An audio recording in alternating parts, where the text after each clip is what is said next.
तो फाइनली वो दिन आने वाला है और आज का जो एपिसोड होने वाला है हम उस दिन को डिटेल में प्रीव्यू करने वाले हैं। या किस दिन की बात कर रहे हैं हम लोग? Champions trophy final. पहली बात तो तुम्हें लगता है कि ये सोचा था लोगों ने? हाँ, आई थिंक बहुत मतलब, ऑब्वियस था ये कि हम ये लोग फाइनल में तो आने वाले हैं। अगर ये भी फाइनल में नहीं आते तो बहुत ज़्यादा बड़ा डिसअपॉइंटमेंट होता, बट डेफिनेटली ये ज़रूर कहना चाहिए कि जिस कन्विंसिंग फैशन में हम पहुंचे हैं यहाँ Yeah. तक, और जो दो डिजर्व टीम्स थी, I would like to take some credit. Champions trophy शुरू होने से पहले मैंने कहा था कि India New Zealand South Africa Australia semis में आएंगे हाँ, और इंडिया न्यूजीलैंड का फाइनल होगा। ये तो पूरी प्रेडिक्शन सही हो जाएगी फिर हाँ, तो पूरी सही हो Damn. जाएगी। अगर फाइनल जैसा हम चाह रहे हैं वैसा हुआ तो पूरी प्रेडिक्शन सही हो जाएगी। हम्म, तो यार बहुत ही एक्सपेक्टेड नोट पे एंड राइटफुल नोट पे ये चैंपियंस ट्रॉफी खत्म होने वाला है। या 8 साल के बाद आया था चैंपियंस ट्रॉफी। हम्म, क्या हाइप को लिव अप करा है, क्या ये ट्रॉफी मायने रखती है, ये सारी चीज़ हम डिटेल में डिस्कस करेंगे। End of course the main point, champions trophy final का जो डिटेल्ड प्रीव्यू होने वाला है। हमें क्या स्ट्रैटेजी बनानी चाहिए न्यूजीलैंड को हराने के लिए, पिच कैसी हो सकती है वहाँ पे, हमारी प्लेइंग 11s क्या हो सकती हैं, उनकी प्लेइंग 11 क्या हो सकती है, क्या क्या चीज़ें स्टेक पे, क्या रोहित शर्मा और विराट कोहली का ये लास्ट आईसीसी टूर्नामेंट है, या लास्ट मैच एक आईसीसी इवेंट में, बहुत बड़ा डिबेट इसके ऊपर भी होना है। और towards the end of the episode कुछ नए आईपीएल के रूल्स निकल के आए, कुछ बड़े अटपटे से रूल्स भी हैं। हाँ, आई थिंक थोड़ी कंट्रोवर्सी क्रिएट कर रहे हैं सब। कुछ लोग कह रहे हैं कि क्या ये ज़रूरी है भी या नहीं है। हाँ। तो उसका भी अच्छा डिस्कशन कर सकते हैं। एक अलग पॉइंट ऑफ व्यू, मतलब for the listeners I am pretty sure आपके लिए एक नई चीज़ निकल के आएगी, क्योंकि ये इतना सिंपल है नहीं जितना ऑन पेपर लगती हैं चीज़ें। तो विदाउट एनी फर्दर अडू जल्दी से शुरू कर देते हैं। इस वीडियो को आप ज़रूर लाइक करना, हमारे चैनल को सब्सक्राइब करना। हमने मेंबरशिप्स लॉन्च कर दिया, आप उनको जाके चेकआउट कर सकते हो। हमारा जो फ्री टेलीग्राम ग्रुप चैट है, जहाँ पे हमारे सारे सब्सक्राइबर्स आपस में मिलकर खूब बातें करते हैं, उसको हम लोग कमेंट से पिन कर देंगे, वहाँ जाइए और उसको भी ज्वाइन करिए। आराम से बैठिए और एंजॉय करिए इस चैंपियंस ट्रॉफी फिनाले स्पेशल को।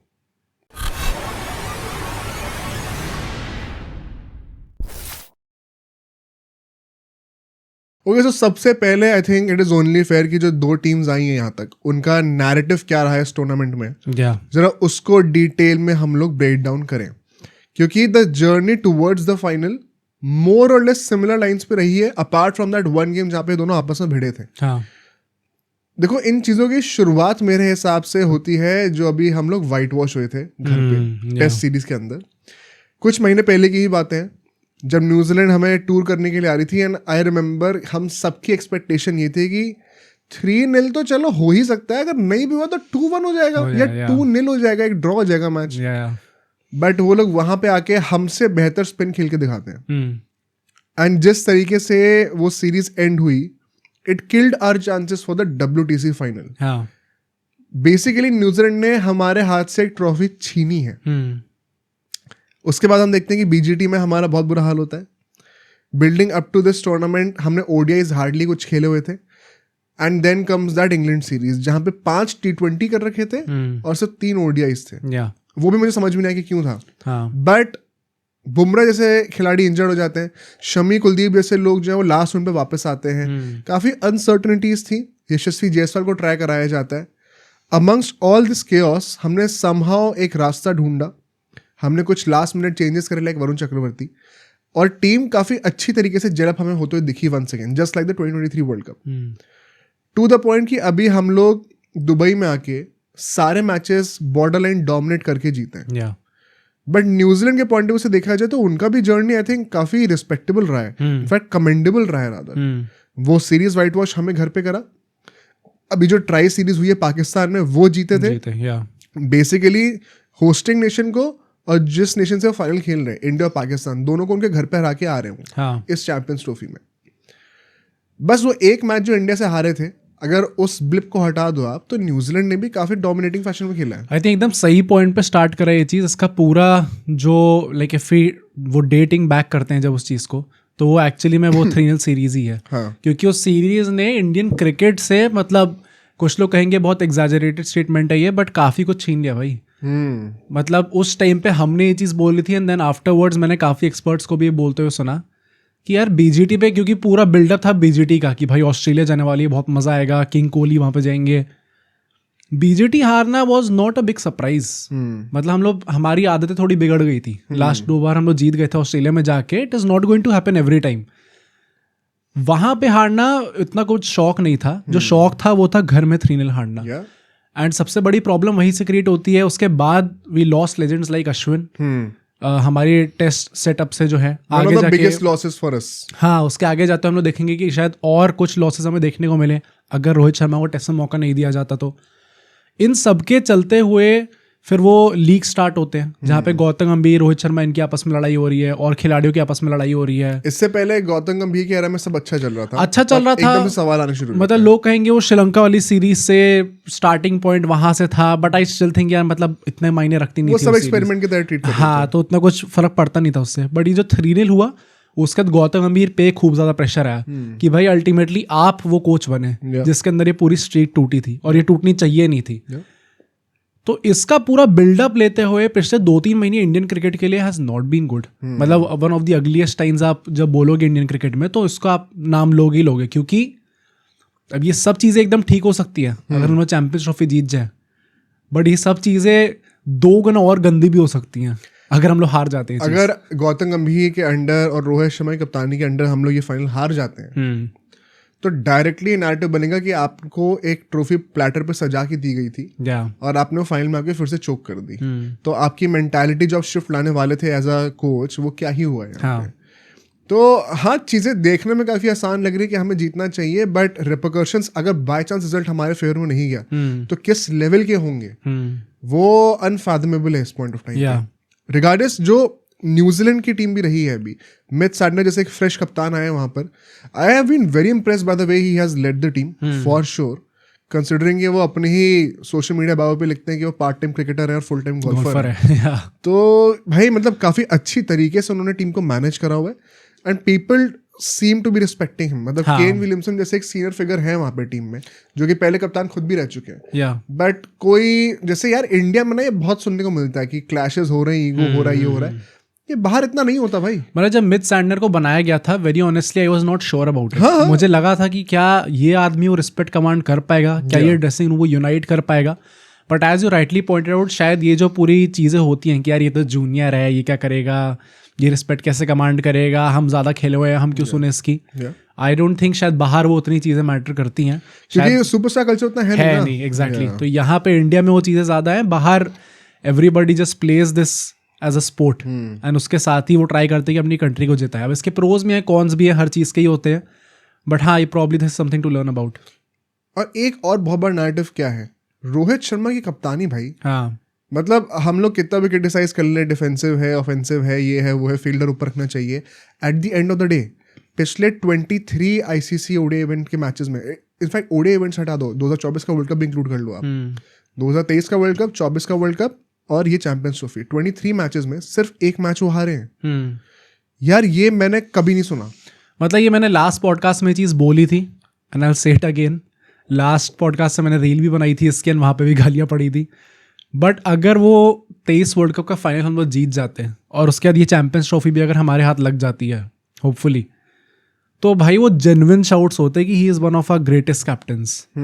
क्योंकि मतलब अगर आप 3 लगातार आईसीसी इवेंट्स जीत रहे हो ऑन द ट्रॉट और अनबीटन जा रहे हो सब में, तो मतलब वो ऑस्ट्रेलिया वाले लेवल की डोमिनेंस है स्टैटिस्टिकली। तो मतलब हाँ मतलब यार कितनी भी अच्छी टीम हो, यू एक्सपेक्ट कि आप एक गेम तो हारोगे। मतलब 2011 वर्ल्ड कप में भी हम लोग हारे थे, तो ऐसा आप एक्सपेक्ट करते ही नहीं हो, चाहे team full of legends also might lose 1 game, क्योंकि एक बैड डे तो आता ही है। बट अगर आप 23, 24, 25 मैचेस में आईसीसी इवेंट्स में एक भी आपका बुरा दिन नहीं आ पा रहा, या फिर बुरा दिन आ रहा है तो आप मेकअप करके जीत जा रहे हो, तो वो it is highly commendable. 2011 world cup में जो साउथ अफ्रीका वाला मैच हम हारे थे, उसके बाद तो धोनी ने भी लैश आउट किया था जाके, तो वो क्योंकि हम चोक करे थे लिटरली, तो वो चोकिंग डे भी नहीं आता। हाँ, एक बार आया था, वो फाइनल में आ गया सीधा। बट यार अगर ऐसा हो जाता तो डेफिनेटली एक कॉन्वर्सेशन जरूर होती वहां पर। And also the first captain in the history of cricket जिन्होंने 4 आईसीसी इवेंट्स में अपनी टीम को फाइनल में लेके गए, WTC, champions trophy, ODI world cup, T20 world cup. आज तक किसी भी कप्तान ने ऐसा नहीं करा। यार there is something to be said about Rohit Sharma, because मुझे पता है बहुत ज़्यादा क्रिटिसाइज भी करते हैं पूरी as a collective Indian cricket fans जो हैं कि ऑफेंसिव कप्तानी उतनी देखने को नहीं मिलती है। टेस्ट मैचेस में आई थिंक वो बहुत वैलिड भी है, बट वाइट बॉल में मैंने हमेशा से कहा है there is no dispute in my head कि इस जनरेशन के वो best Indian white ball captain रहे हैं। धोनी अज्यूमिंग की पिछले जनरेशन के थे, जो ये मिड 2010 से जो आए हैं सारे players, right now I don't see anyone even close. अभी जो फ्यूचर प्रोस्पेक्ट्स भी दिख रहे हैं, हाँ. अगर वो ऐसा कुछ अचीव कर लेते हैं, आई प्रे कि ऐसा हो, बट राइट नाउ मुझे कोई आस पास भी नहीं दिखता. एंड आई थिंक वही है कि मतलब फाइनल में आ गए तो इसकी बात कर भी सकते हैं यार, मतलब regardless of what ever happens in the final. क्योंकि आई वेरी वेल नो कि जो रोहित शर्मा ने बोला था वर्ल्ड कप से पहले कि अभी तक मैं जीतता आ रहा हूँ तो I am a good captain. एक गंदा मैच आएगा then suddenly I will be a bad captain. अगर यहाँ पे वो हार जाते हैं तो I am pretty sure people will try to tarnish his legacy and उल्टा सीधा बोलेंगे उनके बारे में. अब तो मतलब भाई जिनको कुछ ज्ञान नहीं है वो भी आके उनकी फिटनेस पे बोलने लग जाते हैं. तो आई फील दैट बहुत इंपॉर्टेंट है उनके लिए ये जीतना, champions trophy for his future as well, उसको भी डिस्कस करेंगे हम लोग. बट एक वो लेगेसी यार मेंटेन रहे, क्योंकि 2 T20 वर्ल्ड कप जीते हैं, एवरीबडी थॉट कि यार अनटचेबल है उनकी लेगेसी. वो कितने ही लोग वर्ल्ड कप जीते हैं, बट उसके बाद से अगले के 6-7 महीने जो उनके गए हैं मतलब बहुत ही फॉरगेटेबल गए हैं यार. ये है मतलब बहुत ज्यादा वॉलेटाइल नेचर है क्रिकेट में. I think history will be kinder to Rohit Sharma perhaps. और एक और लास्ट चीज मैं बात करना चाह रहा था before we move on to the actual toss and conditions of the game. एक जो ये लास्ट नैरेटिव पूरा बना रखा है, जो कि गौतम गंभीर भी थोड़ा इरिटेट हो गए थे इस बात पे कि इंडिया को एक होम एडवांटेज मिल रखी है. जरा इसको भी मैं डाइसेक्ट करना चाहता हूँ for probably the first and the last time detail में, क्योंकि वो जो कमेंट्स हमने देखे, रोहित शर्मा बोलते हैं कि भाई हमने भी यहाँ पे कुछ खेला है नहीं है सच, हमारे लिए भी सब नया ही है. गौतम गंभीर बोलते हैं कि हम तो आईसीसी एकेडमी में जाके उन पिचेस पर ट्रेन कर रहे थे, वो तो बिल्कुल भी ऐसी नहीं है, एकदम 180 डिग्री ऑपोजिट है. प्लस सेमीफाइनल फाइनल दोनों की पिचेस का कोई ज्ञान नहीं दिया गया था उन दोनों को, उनको बिल्कुल नहीं पता कि कौन सी पिच पे खेला जाएगा. तो इनफैक्ट उनके लिए भी नई चीज ही है ये. बट लोगों ने एक ये नैरेटिव बना रखा है कि इंडिया को, क्योंकि वो एक ही वेन्यू पे खेल रहे हैं, तो एक बहुत बड़ा एडवांटेज मिल रहा है. टू द पॉइंट पता है, अब तुम ट्विटर पे देखना काफी सारे पाकिस्तानी ब्रिटिश मीडिया के जितने भी हैं, ये 2-3 कंट्रीज हैं, ऑस्ट्रेलियन मीडिया से थोड़ा बहुत आ रहा है अभी, अब आना शुरू हो रहा है, बट ये बहुत ज्यादा क्रिब कर रहे हैं कि ये तो क्लियरली सारे लॉजिस्टिक्स को रिग कर रखा है अपने एक कंट्री के फेवर में. तो आईसीसी को या तो अच्छे से टूर्नामेंट होल्ड करना चाहिए तो ना करें. तो ऐसी बातें हो रही हैं. और जरा इस चीज़ को मैं आड़े हाथ तो लेना चाहता हूँ, इसमें मैं बहुत बड़ा शॉर्ट आउट दूंगा हमारे टेलीग्राम ग्रुप को, क्योंकि I keep scrolling through the messages and अब मैं जिस बंदे ने शेयर करा है उसका नाम टेलीग्राम पे मिसेज है. अब मुझे नहीं पता कि उसका असली नाम क्या है भाई, but bro shout out to you. आपने एक बहुत ही अच्छा आर्टिकल शेयर करा था एंड मैं इसका एक्नॉलेज करना चाहता हूँ यहाँ पे पॉडकास्ट पे. कितना अच्छी चीज़ें लिखी हुई हैं इस पे. एक बंदे ने लिखा है कि every new ICC tournament I learn new things. मुझे हर एक नए आईसीसी टूर्नामेंट से नई चीज़ें सीखने को मिलती है. जैसे कि कैसे जब पाकिस्तान के लिए 2023 वर्ल्ड कप में सेमीफाइनल का वेन्यू पहले से फिक्स कर रखा था कि अगर वो सेमीफाइनल आते हैं तो हम लोग मोस्ट लाइकली हैदराबाद में ही खेलते. If I am not wrong, नहीं हैदराबाद नहीं होता, आई थिंक ईडन गार्डन्स और वानखेड़े में से कोई एक का कुछ चॉइस था, वो फिक्स कर रखा था बेसिकली. तो वो पाकिस्तान के लिए कोई एडवांटेज नहीं थी. उनको पहले से पता था कि अगर सेमीफाइनल आते हैं तो उनको कहाँ पे खेलना था. बट क्योंकि इंडिया को पता था कि उनको गयाना में ही खेलना है, अगर 24 के T20 वर्ल्ड कप सेमीफाइनल में आएंगे तो वो इंडिया के लिए अनफेयर एडवांटेज हो गया था. ये हिपोक्रेसी कहाँ से आ रही है. सेकेंडली, कैसे जब इंडिया को 2 अलग अलग कॉन्टिनेंट्स के लिए अपनी स्क्वाड बनानी पड़ी थी, यूएसए और वेस्ट इंडीज, जब 24 का T20 वर्ल्ड कप हुआ था, तो वो एक डिसएडवांटेज नहीं था. बट जब किसी और कंट्री को दुबई और पाकिस्तान में खेलना होता है तो वो एक बहुत बड़ा डिसएडवांटेज हो जाता है. जबकि वहां पे कंडीशंस आर मोर और लेस द सेम. यूएसए और वेस्ट इंडीज में पोलर ऑपोजिट थी, टू द पॉइंट कि कुलदीप यादव सिराज एक टीम में एग्जिस्ट भी नहीं कर सकते थे, इतना बुरा हाल था. फिर कहते हैं कि कैसे मैंने ये भी सीखा कि पाकिस्तान से दुबई 2.5 घंटे की फ्लाइट में ट्रैवल करना एक बहुत बड़ी डील है, बट न्यूयॉर्क से वेस्ट इंडीज 5 घंटे की फ्लाइट लेना एक बड़ी डील नहीं है. Also, how getting acclimatized to the conditions is a big advantage, but it wasn't in 2024 when India played their first game in West Indies when others had already played 4-5 games. जो 24 का world cup था उसमें कई सारी teams ने already 4-5 games खेल लिए थे अपने ग्रुप स्टेज में. इंडिया ने सुपर 8 में आके अपना पहला मैच खेला था. तो बाकी टीम्स को तो पहले से पता था कि कंडीशंस क्या होने वाली हैं. तब इंडिया के लिए कोई एडवांटेज नहीं थी. पर भाई ये बात तो बोली नहीं जाती, क्योंकि हम तो सबसे बड़े नेशन है यहाँ पे क्रिकेट में. ऑल्सो ये भी सीखा मैंने कि दुबई जो है वो एज अ वेन्यू एक बहुत बड़ा एडवांटेज है इंडिया के लिए और बहुत ही अनफेयर है. बट जब भी WTC फाइनल्स हमेशा इंग्लैंड में होते हैं तो वो एक एडवांटेज नहीं होता. ये सुपीरियोरिटी कॉम्प्लेक्स और ये हायरार्की इन क्रिकेट आ कहाँ से रही है. इंग्लैंड के पास आज की डेट में ऐसा है क्या? ना परफॉर्मेंसेज हैं, ना रिजल्ट्स हैं, ना रेवेन्यू है, ना उतनी पावर है. what are you exactly bringing on the table to command the fact कि जो WTC फाइनल्स होंगे वो सारे इंग्लैंड में करे जाएंगे? आप हो कौन? मतलब आई विल से दिस कि देखो एक एडवांटेज तो है हमें, क्योंकि हम लोग एक ही स्टेडियम में खेलते आ रहे हैं. यस, वो डिबेट भी है कि पाकिस्तान ने जो ऑफर करा था उसमें भी हमें एक ही स्टेडियम में खेलना था. एग्जैक्टली. लास्ट पॉइंट इस पूरे पैराग्राफ में यही था कि फनी पार्ट इज अगर इंडिया पाकिस्तान में भी खेलती तो पाकिस्तान ने कहा था कि आप सारे मैचेस लाहौर में खेलोगे. तो क्या तब पाकिस्तान खुद ही हिपोक्रेसी दिखाकर हम लोग को एक ही स्टेडियम का एडवांटेज नहीं दे रही थी? हाँ. एंड कंटिन्यूइंग माय पॉइंट, मैं ये कहूंगा कि जैसे हमारे बॉलर शामी ने आके ये चीज़ एक्सेप्ट करी है कि हाँ यार एक एडवांटेज तो है, हमारा ट्रैवलिंग टाइम नहीं होता, प्लस हमें पिचेस का थोड़ा आइडिया रहता है, तो वो उससे हेल्प होती है. And I am very happy about the fact कि उन्होंने आके चीज़ को एक्नॉलेज करा, क्योंकि फालतू हम लोग रोते रहते हैं और हम लोग बोलते हैं कि नहीं यार कुछ भी नहीं है, एकदम ही नहीं है, तो फिर वो भी चीज़ गलत होती. बट मेरी प्रॉब्लम यहाँ पे आती है जब देखो अगर आप लोग कंप्लेंट कर रहे हो कि हमें ट्रैवलिंग टाइम ज़्यादा हो गया या फिर स्केड्यूलिंग गलत है, क्योंकि साउथ अफ्रीका की स्केड्यूलिंग अच्छी नहीं थी, जो भी डेविड मिलर रोए हैं बैठ के बाद में, although I don't completely agree with it, but उनका जो वो चक्कर था कि मैं पाकिस्तान से हम लोग यहाँ पे आए दुबई में, फिर उसके ही कुछ घंटे बाद हमें वापस पाकिस्तान जाना पड़ गया, उसके बाद आके अब चांस ही नहीं मिला हमें. देखो यार ट्रैवलिंग टाइम रहेगा एंड उससे थोड़ा तो आपको फटीग होगा ही होगा. ऑल्दो उसके बाद ही उसी स्टेटमेंट में बोला है कि ये कोई वैसे एक्सक्यूज नहीं दे रहा मैं, हमारे पास टाइम था प्रिपेयर करने का, रिकूपरेट करने का, तो बस ये एक अनफेयर एडवांटेज है, it was not ideal conditions, ऐसे करके बोला है. तो पहली बात तो यार आपने अपनी खुद स्टेटमेंट से बता दिया है कि आप हारे हो तो अपनी गलती से हारे हो, और इसका कुछ ज़्यादा बड़ा हाथ था नहीं. ये साउथ अफ्रीका का लेके मैं कह सकता हूँ कि उनकी स्केड्यूलिंग थोड़ी ख़राब हो गई थी. बट अपार्ट फ्रॉम दैट अगर कोई इस चक्कर में रो रहा है कि हमें दुबई से पाकिस्तान फ्लाइट लेनी पड़ी या पाकिस्तान से दुबई लेनी पड़ी, हम दो जगहों पे क्यों खेले, तो भाई हमने बहुत बार ये चीज़ें करी हुई हैं और हम लोग उस चीज़ को लेके रोते नहीं है. As rightly said by Gautam Gambhir कि why are they all cribbing and they have got to grow up, ऐसे कुछ करेंगे. जस्ट कांट स्टॉप क्रिबिंग ऐसे करके बोला. हाँ they have got to grow up ऐसे करके बोला उन्होंने. आई थिंक दम राइटली उन्होंने ये चीज़ बोली है. एंड मतलब यार ये सिर्फ ये पूरा वर्ल्ड क्रिकेट सिर्फ इसलिए चढ़ा हुआ है हमारे ऊपर क्योंकि सबसे ज़्यादा रेवेन्यू हम लेके आते हैं, एंड सेकेंडली क्योंकि हम लोग फाइनल में पहुंच गए हैं. अगर हम लोग नहीं पहुंचे होते तो किसी को घंटा फर्क नहीं पड़ता इसके बारे में. भाई मेरा होल क्रक्स यही है जो तुमने बोला अभी कि डेफिनेटली एक स्टेडियम पे खेलने से एक सर्टेन एडवांटेज तो होता है, और इस बात को तो मैं मतलब I will be a big fool if I deny this. But the whole point is we have always been on the other side for so long. अभी पिछले साल भी हमें 2 कॉन्टिनेंट्स में खेलना पड़ा था. तो हमारे साथ ये होता ही रहता है भाई. Despite being the biggest nation in cricket हम कभी कंप्लेन नहीं करते. एक बार ऐसी कोई चीज क्या हो गई तो उसमें पूरी दुनिया को आग लगी हुई है.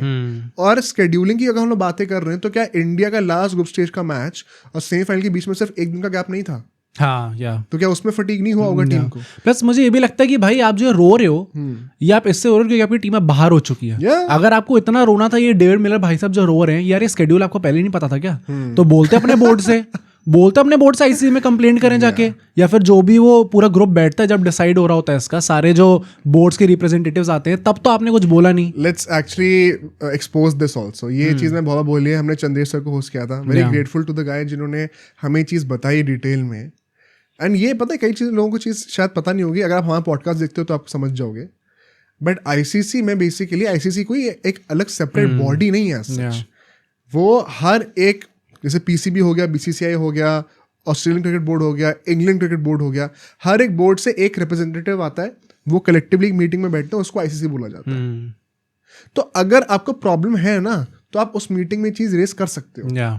आपने तब हाँ बोला है, इसीलिए बीसीसीआई का ये चीज अप्रूव हुआ है कि वो दुबई में खेलेगी और पाकिस्तान नहीं जाएगी. अगर बाकी सारी टीम्स ने अपोज कर दिया होता, बाकी सारे बोर्ड मेंबर्स ने अपोज कर दिया होता, तो इंडिया चैंपियंस ट्रॉफी नहीं खेलती. तो आपके बोर्ड ने ये चीज विलिंगली करी है आपके ऊपर. तो आप जो रो रहे हो कि क्रिकेट साउथ अफ्रीका को ये डैमेज हो गया है, हमें स्केड्यूलिंग अच्छी नहीं दी गई है, तो आप ही के लोगों ने स्केड्यूलिंग कराई है. तो यहाँ पे आके इंडिया पे ब्लेम शिफ्ट तो करना भी मत. ये it gets too convenient for people. भाई मैं नोटिस मतलब ये पंडित्स का भी जो भी हम लोग बोले, इंग्लिश पंडित्स, ऑस्ट्रेलियन पंडित्स, यार अगर आपको इतनी प्रॉब्लम है तो आप स्टैंड लो ना अपना. फिर मतलब क्यों मतलब जी हजूरी क्यों करते हो आप जब मीटिंग में जाते हो वहाँ पे? भाई इनसे अपने पार्लियामेंट वालों की तो सुनी नहीं जा रही. उन्होंने कहा था अफगानिस्तान से मैच ना खेलो. अगर इतना ही राइचसनेस दिखानी होती है, अगर तुम इतने ही मॉरली सुपीरियर हो सबसे, ले लेते स्टैंड, दे लेते पॉइंट्स.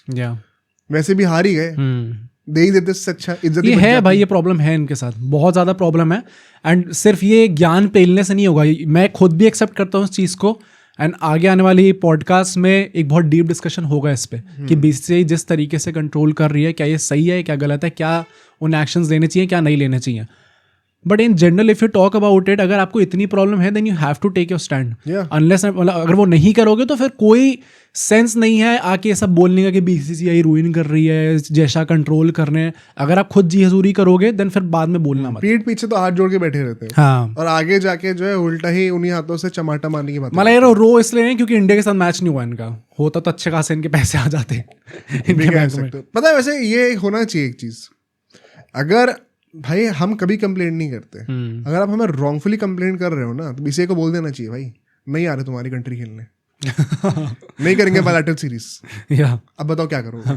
सबकी बोलती बंद हो जाएगी। और ये मतलब मैं ऑस्ट्रेलिया और इंग्लैंड के लिए भी कह रहा हूँ, even they can not survive. तो कभी कभी ना थोड़ा सा पावर का हिंट देना पड़ता है चीज़ों को सही रखने के लिए। जब हमने कुछ गलत नहीं करा तो हम ये बकवास क्यों सुने किसी से भी। We are not answerable to anyone. जब हमारे साथ गलत होता है तब तो कोई कुछ नहीं बोलता है। आई थिंक ये चीज़ हमने बहुत ही अच्छी तरीके से कवर भी करी है यहाँ पे। अपने थॉट्स जरूर शेयर करिएगा आप लोग। बट अब अगले सेगमेंट पे चलते हैं, मैच की तरफ बढ़ते हैं। क्या पिच एक्सपेक्ट करी जाए भाई, और क्या टॉस अगर हम जीतते हैं तो करना चाहिए हमें। देखो एज पर द रिपोर्ट्स एक फ्रेश पिच आने वाली है। उस जो दुबई का स्टेडियम है उसका जो वो स्क्वायर है वहाँ पे पिचेस का, उससे 5-6 पिचेस होती हैं। आई थिंक ऑलमोस्ट हर एक पिच पे एक मैच हो गया है इंडिया का। तो एक फ्रेश पिच ही यूज होगी मोस्ट लाइकली।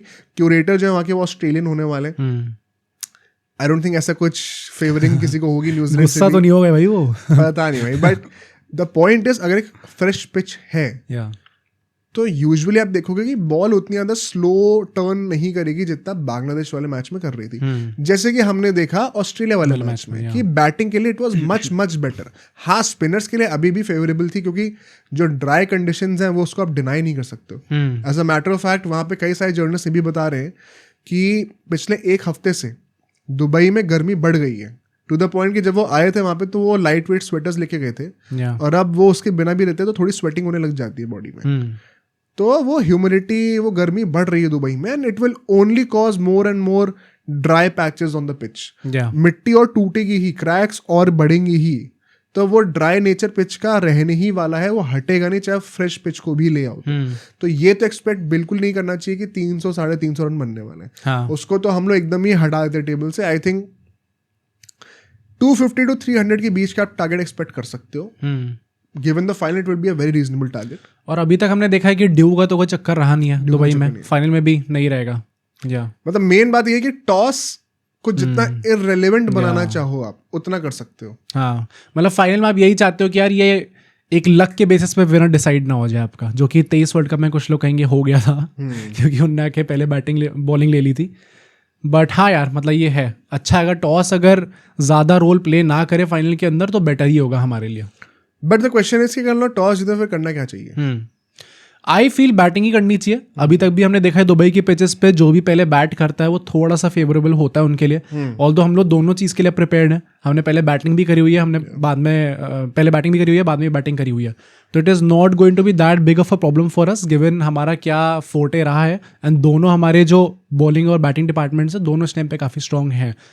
और मुझे वो भी लगता है कि यार जब फाइनल में आप होते हो, specially in a format like ODIs, वहाँ पे फाइनल पे you want to put some pressure on the team and so आप पहले एक बड़ा स्कोर खड़ा कर दोगे तो अगर आप 200 रन भी बनाते हो वो भी it becomes a mountain to climb. 200 run तो नहीं होगा माउंटेन टू। हाँ भाई, मतलब 250-300 तो होना चाहिए। अगर फाइनल में ये चीज़ होती है, आई स्टिल फील कि मतलब वो 200 का भी टारगेट लगता है कि भाई ये बनाने भी तो है अभी थोड़ा। तो वो तो आप चाहे 150 बनाओगे तो भी रहेगा, तभी तो 83 का वर्ल्ड कप हम जीते थे। But 200 will not be any worry on this pitch। मैं वही कह रहा हूँ, upwards of 250 to 300 के upward target पे अगर आप जाओगे, closer to 270-280 अगर fresh pitch होती है तो that's a very respectable total, perhaps a winning total also। Main बात इसमें क्या आती है, कंडीशन तो चलो जो है वो सपोर्ट करेंगी बैटिंग फर्स्ट को, ऑल्दो आई थिंक कि इस पे चेस करना इम्पॉसिबल नहीं होने वाला। हाँ, बट क्या हमें न्यूजीलैंड की जो फिनिशिंग है उसको एक्सपोज करना है अपनी बॉलिंग से सेकंड इनिंग्स के अंदर, क्योंकि उनकी फिनिशिंग जैसे कि हमने सेमीफाइनल में भी देखा, Glenn Phillips, Mitch Santner, Bracewell, गजब बैटिंग, टॉम लेथम, मतलब आप क्या उनको एक्सपोज करना चाहोगे वो एक डूबियस चीज है। लास्ट में हमने देखा था डेथ ओवर्स में कुलदीप यादव चल नहीं रहे थे, अगर वो एक डेथ बॉलर की तरह यूज होने वाले हैं तो बहुत ज़्यादा एक्सपर्ट हो सकते हैं। ये एक सोशली बात रहेगी कि क्या आप कंडीशंस को ज़्यादा इंपॉर्टेंस दोगे या फिर दूसरी टीम की स्ट्रेंथ को। मेरा तो ये मानना है कि इंडिया इतनी स्ट्रांग टीम है कि उनको दूसरों की स्ट्रेंथ्स अपने ऊपर इम्पोज करवाने की जरूरत है नहीं। हम टर्म्स डिक्टेट करते हैं, हम सबसे स्ट्रांग टीम है। तो कंडीशंस को रिस्पेक्ट करते हुए जो भी डिसीजन है उसको हम लेने की लग्जरी रख सकते हैं। आई थिंक बैटिंग ही पहले करेंगे मोस्ट लाइकली। प्लस वही है ना, ओडीआई फॉर्मेट में रन्स ऑन द बोर्ड, पहला बैटिंग करने का जो प्रेशर आप देते हो दूसरी टीम को, वो आई थिंक इंडिया एक्सप्लॉइट करना चाहेगा। बट अगर हम लोग प्लेइंग इलेवन की बातें करें, स्टार्ट करते हैं न्यूजीलैंड से। भाई I think it's very easy to argue for a couple of changes, but मुझे ऐसा लगता है कि the safer option is to have the same playing eleven. उसके बारे में क्या लगता है? जब भी आप एक विनिंग कॉम्बिनेशन होता है आपका, you don't want to mess that up in the final. आप नहीं चाहते कि यार कोई प्लेयर जो कि पिछले 2 मैचेस से बैठा हो वो डायरेक्टली फाइनल में आ जाए और फिर हम कह दें यार आप परफॉर्म भी करके दो। वो स्विच ऑन नहीं होते शायद, या उस मोड में नहीं होते, गेम ऑन मोड में नहीं होते कि वो आके परफॉर्म कर पाए। हो सकता है कर भी थे, कई बार एक्स फैक्टर लगती है वो चीज़ें जब पुल ऑफ हो जाती हैं। But in general I would also say कि यार मैं तो दोनों टीम्स के लिए अल्टीमेटली कहूँगा, but since we are talking about New Zealand right now, stick to the team जिनसे आप अभी तक जीतते आ रहे हो और जो अभी तक खेलते आ रहे हैं रेगुलरली। चाहे वो अभी तक आपके लिए चले, चाहे वो अभी तक नहीं चले आपके लिए।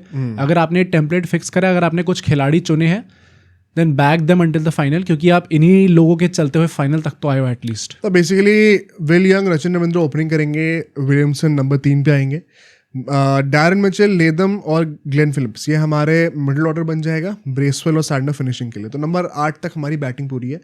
फिर 3 जो हमारे पेसर्स हैं, हेनरी, जेमिसन एंड ओरोक, अगर इंजरीज नहीं होती हैं तो आई थिंक यही तीनों कंटिन्यू करेंगे। जो डिबेटेबल पॉइंट्स है, क्या चेंजेस पॉसिबली हम एक्सप्लोर कर सकते हैं, वो क्या है इसमें? प्रॉब्ली पहला तो हम लोग कहेंगे कि क्या कॉनवे खेल सकते हैं विल यंग की जगह पे। एंड लोग ये बोलेंगे यार कि कॉनवे को चांस इसलिए भी देना चाहिए क्योंकि if you look at it, जो पहला हमारा न्यूजीलैंड के साथ फिक्सचर हुआ था वहाँ पे वरुण चक्रवर्ती ने अपना जादू दिखाया था एंड हमें लगा था यार ये बढ़िया प्लेयर हो गया, एक्स फैक्टर हो गया हमारा। वरुण चक्रवर्ती को एटलीस्ट आईपीएल में कॉनवे ने टैकल करा हुआ है थोड़ा बहुत, एटलीस्ट ही नोस कि वो कैसी बॉलिंग करते हैं एंड थोड़ा बहुत खेल के यू गेट दी एक्सपीरियंस। तो अगर आपको एक वैसा खिलाड़ी चाहिए जो कि इंडिया के एक्स फैक्टर को डील कर सकता है, वो पुल ऑफ हो पाएगा नहीं हो पाएगा that's a different thing, but at least he knows how to do it, तो आप कॉनवे को खिला सकते हो। विलियम का भी if you look at it, तो शुभमन गिल-एस्क टूर्नामेंट गया उसका कि स्टार्टिंग में आके उन्होंने सेंचुरी मार दी और उसके बाद थ्रू आउट द टूर्नामेंट कुछ खास वो चल नहीं पाए। तो आई थिंक एक डिबेट है भी तो बैटिंग ऑर्डर में, तो उनके ऊपर है विलियम पे कि यार हमको इनको खिलाना है नहीं खिलाना। एक तरफ से रचिन रविंद्र फायर कर रहे हैं, अगर दूसरी टाइम पे कॉनवे भी आ जाते हैं और वो अच्छा खेलते हैं तो I think that would be a very big plus point. Main बात वही है कि लास्ट मैच में जो डिफरेंशिएटिंग फैक्टर थे वो कौन थे? वो थे वरुण चक्रवर्ती। और वरुण चक्रवर्ती का इतना बड़ा इम्पैक्ट क्यों रहा था? Because he was literally a big surprise for New Zealand. उनको पता नहीं था कि इसको टैकल कैसे करा जाए। इनके पास इतना डेटाबेस है ही नहीं, उनके अगेंस्ट हार्डली किसी प्लेयर ने खेला हुआ है। बट अगर किसी प्लेयर ने खेला है तो वो कॉनवे रहे हैं। थोड़ा बहुत ही खेला है, शायद साल में से 2 मैच खेलता है आईपीएल में उनके अगेंस्ट, लेकिन at least he has some database. Plus अभी इंडिया के अगेंस्ट स्पिनिंग कंडीशंस में टेस्ट भी खेले थे। I find it a bit odd कि वो क्यों एकदम से ही बाहर कर दिए गए फॉर समबडी लाइक विलियम, जो कि ना ही अभी ट्राई सीरीज में बहुत अच्छे फॉर्म में थे और ना ही इस सीरीज में, इस चैंपियंस ट्रॉफी में पहले मैच के बाद कोई बहुत अच्छे फॉर्म में रहे हैं। तो मुझे लगता है कहीं ना कहीं कि आप ये एक्सप्लोर कर सकते हो, but at the end of the day you will still want to stick to what has been working for you. अगर आपने पहले मैच से अभी तक विलियम को खिलाया है तो लास्ट मैच में आप चेंज तो नहीं करना चाहोगे। पर सोचने के लिए तो आई थिंक ये एक है। एक और खिलाड़ी जो कि प्रॉब्ली सबसे बड़ा मिस हो सकते हैं न्यूजीलैंड के लिए, that is Matt Henry. Matt Henry इस टाइम पे टूर्नामेंट के टॉप विकेट टेकर है एंड बहुत टफ फाइट चल रही है उनके, शामी और वरुण चक्रवर्ती के बीच में। इन तीनों में से कोई भी टॉप विकेट टेकर हो सकता है अल्टीमेटली। 10 उनके हो चुके हैं, 8 शमी के और 7 वरुण चक्रवर्ती के। तो कोई भी अल्टीमेटली टॉप विकेट टेकर निकल के आ सकता है। जो लास्ट मैच में जो भी शोल्डर पे इंजरी हुई थी मैट हेनरी को, it kind of looked serious at least on the pitch, जब उनको बाहर ले जाना पड़ गया था। एंड देन मिचेल सैंडनर आते हैं पोस्ट मैच प्रेस कॉन्फ्रेंस में आके कहते हैं कि यार मतलब वो फाइनल तक रेडी हो जाएंगे, ऐसी कुछ ज़्यादा बड़ी प्रॉब्लम है नहीं। अब लोग इस पे विश्वास करके ये भी बोलेंगे कि यार कप्तान ना के बोल दे तो इतनी बड़ी प्रॉब्लम होने नहीं वाली है। बट वही है यार, फाइनल में you don't want to reveal all your cards. अगर आपको पता है मैट हेनरी बाहर बैठेंगे तो भी आप यही दिखाना चाहोगे इंडिया को कि यार मैट हेनरी तो खेलने वाले हैं, प्रिपेयर योरसेल्फ फॉर दैट। मतलब मेन बात ही वही है कि जो रोहित शर्मा से हम लोग क्लासिक एग्जांपल देखते हैं हर टॉस के बाद कि हमें तो बैटिंग करनी थी, हमें तो बॉलिंग करनी थी, हार गए तो कोई फर्क नहीं पड़ता, हमें तो जो चाहिए था वो मिल गया हमें। तो वही माइंड गेम्स आपको खेलने पड़ते हैं, it's a compulsion. And I think myth Santner ने एक बहुत ही अच्छा स्टेटमेंट दिया वहाँ पर, सबको ग्रे एरिया में रखा है। आप इंडिया को शेड में रखना चाहोगे एंड टाइम तक। अगर इंडिया को पहले ही पता चल जाता कि हेनरी नहीं खेलने वाले, एक बहुत बड़ा साइकोलॉजिकल एडवांटेज इंडिया को मिलने वाला उसमें। तो आई थिंक उस पर्सपेक्टिव से हेनरी को अंडर द कार्ड्स रखा जा रहा है on purpose. I will not be surprise अगर हेनरी मैच मिस करते हैं तो। हाँ exactly. Although in saying that अगर जेन्युइनली सिर्फ थोड़ी सी सोरनेस ही है और अगर आर्म स्टिफ भी रहता है, Matt Henry might want to push himself for this final. And New Zealand को भी बहुत बेनिफिट होगा अगर वो खेलते हैं, इवन इफ उनका आर्म फुल्ली रोटेट नहीं हो पा रहा है तो। अगर बाय चांस वो नहीं खेलते हैं तो कौन से आपके पास ऑप्शंस हो सकते हैं यहाँ पे? एक आप बात कर सकते हो जेमिसन की, जेमिसन कह रहा हूँ सॉरी, अपना नेथन स्मिथ की।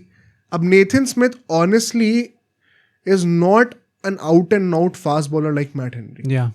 मीडियम पेसर आप कह सकते हो, थोड़ी बहुत बैटिंग भी कर लेते हैं, एक ऑलराउंडर सॉर्ट्स के खिलाड़ी रखते हैं मुझे वो। बट जेकब डफी जैसे जो बंदे हैं जो कि ऑल्दो इस पूरे चैंपियंस ट्रॉफी में खेले नहीं है, but he has more experience than Nathan Smith, is a better profile match for Matt Henry as opposed to Nathan Smith. शायद आप उनको टेस्ट करना चाहोगे, क्योंकि नेथन स्मिथ ने जो एक मैच खेला भी है उसमें as a sixth bowler use हुए थे और सिर्फ 2 ओवर डाले थे। तो मैट हेनरी तो ओपनिंग बॉलर है, कैसे रिप्लेस करोगे आप उनको? तो शायद आप सोचो कि जेकब डफी को भी खिलाना पड़े। हाँ, एंड एक और जो खिलाड़ी जो मुझे लगता है कि न्यूजीलैंड के लिए एक्स फैक्टर भी हो सकते हैं, दैट इज रचिन रविंद्र भाई। जिस टाइप का टूर्नामेंट उनका स्टार्ट हुआ था, जब उनकी बातें हो रही थी क्या वो चैंपियंस ट्रॉफी खेल भी सकते हैं, क्योंकि जो ट्राई सीरीज थी वहां पे जब सर पे बॉल लगी थी वो बहुत ज्यादा सीरियस इंजरी हो सकती थी। और देख के तो लग रहा था जेन्युइनली बहुत सीरियस है भी इंजरी, खून जिस तरीके से निकल रहा था। उसके बाद काफी टाइम तो उनको कंकशन हो रहे थे बहुत ज्यादा, उनके फिजियो ने आके बोली थी ये चीजें। तो मुझे लगा था कि अब पता नहीं भाई ये खेलेंगे या नहीं खेलेंगे, बट उसके बाद से जब वो टूर्नामेंट में आए हैं और 2 सेंचुरी लगा चुके already, probably New Zealand's best player right now at least in their batting department. बहुत ज्यादा हेल्प होने वाली न्यूजीलैंड की, plus as a third spinner भी उनका काफी अच्छा रोल हो सकता है अगर वो मिचेल सैंडनर को थोड़ा सपोर्ट दे दें। स्ट्रेटेजिकली है कि रचिन रविंद्र का जो रोल होगा परहैप्स न्यूजीलैंड के लिए सबसे बड़े खिलाड़ी वो यहाँ पे रहने वाले इन टर्म्स ऑफ क्या कंट्रीब्यूशन वो लेके आ रहे हैं, क्या वैल्यू वो लेके आ रहे हैं इस मैच के अंदर। एज एन ओपनर श्योर आपको पहले 10 ओवर में अगर आप वरुण चक्रवर्ती का एक छोटे स्पेल को न्यूट्रलाइज कर सकते हो तो pressure will be on India, will be on the finger spinners. Consequently अगर आप with the ball also as a third spinner अगर आप सैंडनर को सपोर्ट कर दो वहां पे, बिकॉज हमने देखा था कैसे शायद इस पूरे न्यूजीलैंड के बॉलिंग लाइनअप में जो सबसे वीक एलिमेंट है वो है Bracewell. Even in the match against India हमने ये देखा था कि श्रेयस अय्यर और अक्षर पटेल जिस तरीके से, जिस आसानी से, जिस एफर्टलेसनेस से ब्रेसवेल पे स्ट्राइक रोटेट कर रहे थे। मिथ सैंडनर ने बॉलिंग बहुत अच्छी करी, बट एंड आते आते he could not build that much pressure, India still sailed through. So Bracewell जो एक वो लूज एलिमेंट है जिनके ओवर में बड़ी इजीली आप स्ट्राइक रोटेट कर सकते हो, और उनको 10 ओवर डलवाती भी है न्यूजीलैंड।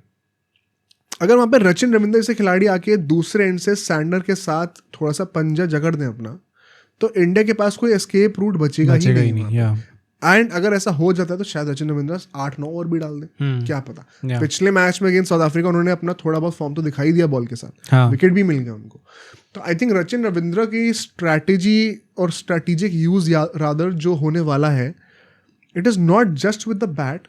आई थिंक शायद बॉलिंग के साथ और ज्यादा क्रूशल होंगे वो, क्योंकि बैटिंग में तो we know what to expect, bowling में अगर वो एक बोनस की तरह एक्ट कर सकते हैं ना, तो जो सबसे वीक एलिमेंट है न्यूजीलैंड की टीम का, which is a lack of a good second finger spinner alongside Sandner, वो कमी पूरी कंप्लीट हो जाएगी यार। आई थिंक न्यूजीलैंड की तो हमने प्रॉपर्ली बात कर ली है, let's talk about India now. And India का भी if you look at it, तो भाई जो स्ट्रैटेजी चेंज हमें देखने को मिला है जब आप 4 स्पिनर ले आए हो, अब क्या वो सही है क्या वो गलत है? अगर फाइनल जीत जाते तो भाई गजब हो जाएगा, हार जाते तो गालियां पड़ेंगी इस बात पे। क्या हमें उसी अप्रोच के साथ जाना चाहिए फर्स्टली, एंड क्या चेंजेस एक्सपेक्ट हम लोग कर सकते हैं इसके अंदर? क्योंकि वो 4 स्पिनर वाली approach if you look at it तो ऑस्ट्रेलिया अगेंस्ट कुछ खास था नहीं उसका काम। एक्चुअली मैं लॉजिकली का बात करी जाए तो ऑस्ट्रेलिया के अगेंस्ट जो पिच हमें मिली थी उसमें 4 स्पिनर्स का खेलना बनता नहीं था। हाँ। और ये चीज़ आप स्टैटिस्टिकली प्रूव भी कर सकते हो। न्यूजीलैंड वाले मैच में हमने 7 ओवर पेसर से डलवाए थे। Rohit Sharma was forced to bowl more than double those overs, more than 15 overs of pace in the next game, because middle overs में जब कुलदीप यादव की पिटाई हो रही थी, he did not have some other spinner to go to. बाकी लोग अपने जॉब कर ही रहे थे, बट अगर आपको मिडिल ओवर्स में सारी बॉलिंग स्पिनर से ही करानी है, you did not have any other option. क्या वो खुद बॉलिंग करते, वो तो होता नहीं। तो आई थिंक वहां पर एक ही लिमिटेशन थी कि फिर आपको बहुत ही छोटे छोटे और जल्दी जल्दी स्पेल्स आपको कराने पड़ रहे थे। Nobody bowled more than 4-5 overs in a spell, बहुत रेयर था वो। तो बहुत क्विक चेंजेस करने पड़ रहे थे, बहुत ज्यादा प्रोएक्टिव था। It drains you out mentally very quickly, दिमाग बहुत ज्यादा चल रहा होता है। अगर वहां पे एक सेकेंड पेसर होता अपार्ट फ्रॉम हार्दिक पांड्या, एक प्रॉपर सेकेंड पेसर, तो शायद इंडिया और बेहतर कर पाती मिडिल ओवर्स में। वो पिच में स्पिनर्स को सपोर्ट है बट उतना ज्यादा भी नहीं है। तो क्वेश्चन आता है कि इंडिया की टीम में चेंजेस क्या हो सकते हैं। देखो, चेंज सिर्फ एक ही हो सकता है, और वो है कि एक स्पिनर को हटा दिया जाए और एक पेसर को ले आया जाए। अब ये 2 नाम कौन हो सकते हैं? देखो, जडेजा और अक्षर पटेल तो हमारे ऑलराउंडर्स हैं, और नंबर 8 तक हमें बैटिंग चाहिए, ये बहुत क्लियरली रोहित शर्मा ने खुद ही बोल दिया।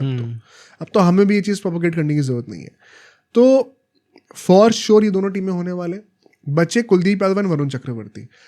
वरुण चक्रवर्ती के पास कोई एक्सपीरियंस है नहीं बिग गेम का, बहुत फ्रेश खिलाड़ी एक है वो। एट द सेम टाइम वो मिस्ट्री भी लेके आते हैं, और पिछली बार इसी टीम के अगेंस्ट उन्होंने अपना जलवा दिखाया था। On the other hand, Kuldeep Yadav एक वर्ल्ड चैंपियन है, बड़े मैचेस खेलने का एक्सपीरियंस है, बट कौन क्या है उनका, एक तो वो इंजरी से वापस आए तो अपने रिदम में दिख नहीं रहे उतने, और प्लस बिग गेम्स में उनका record of late as per the popular narrative अच्छा रहा भी नहीं है।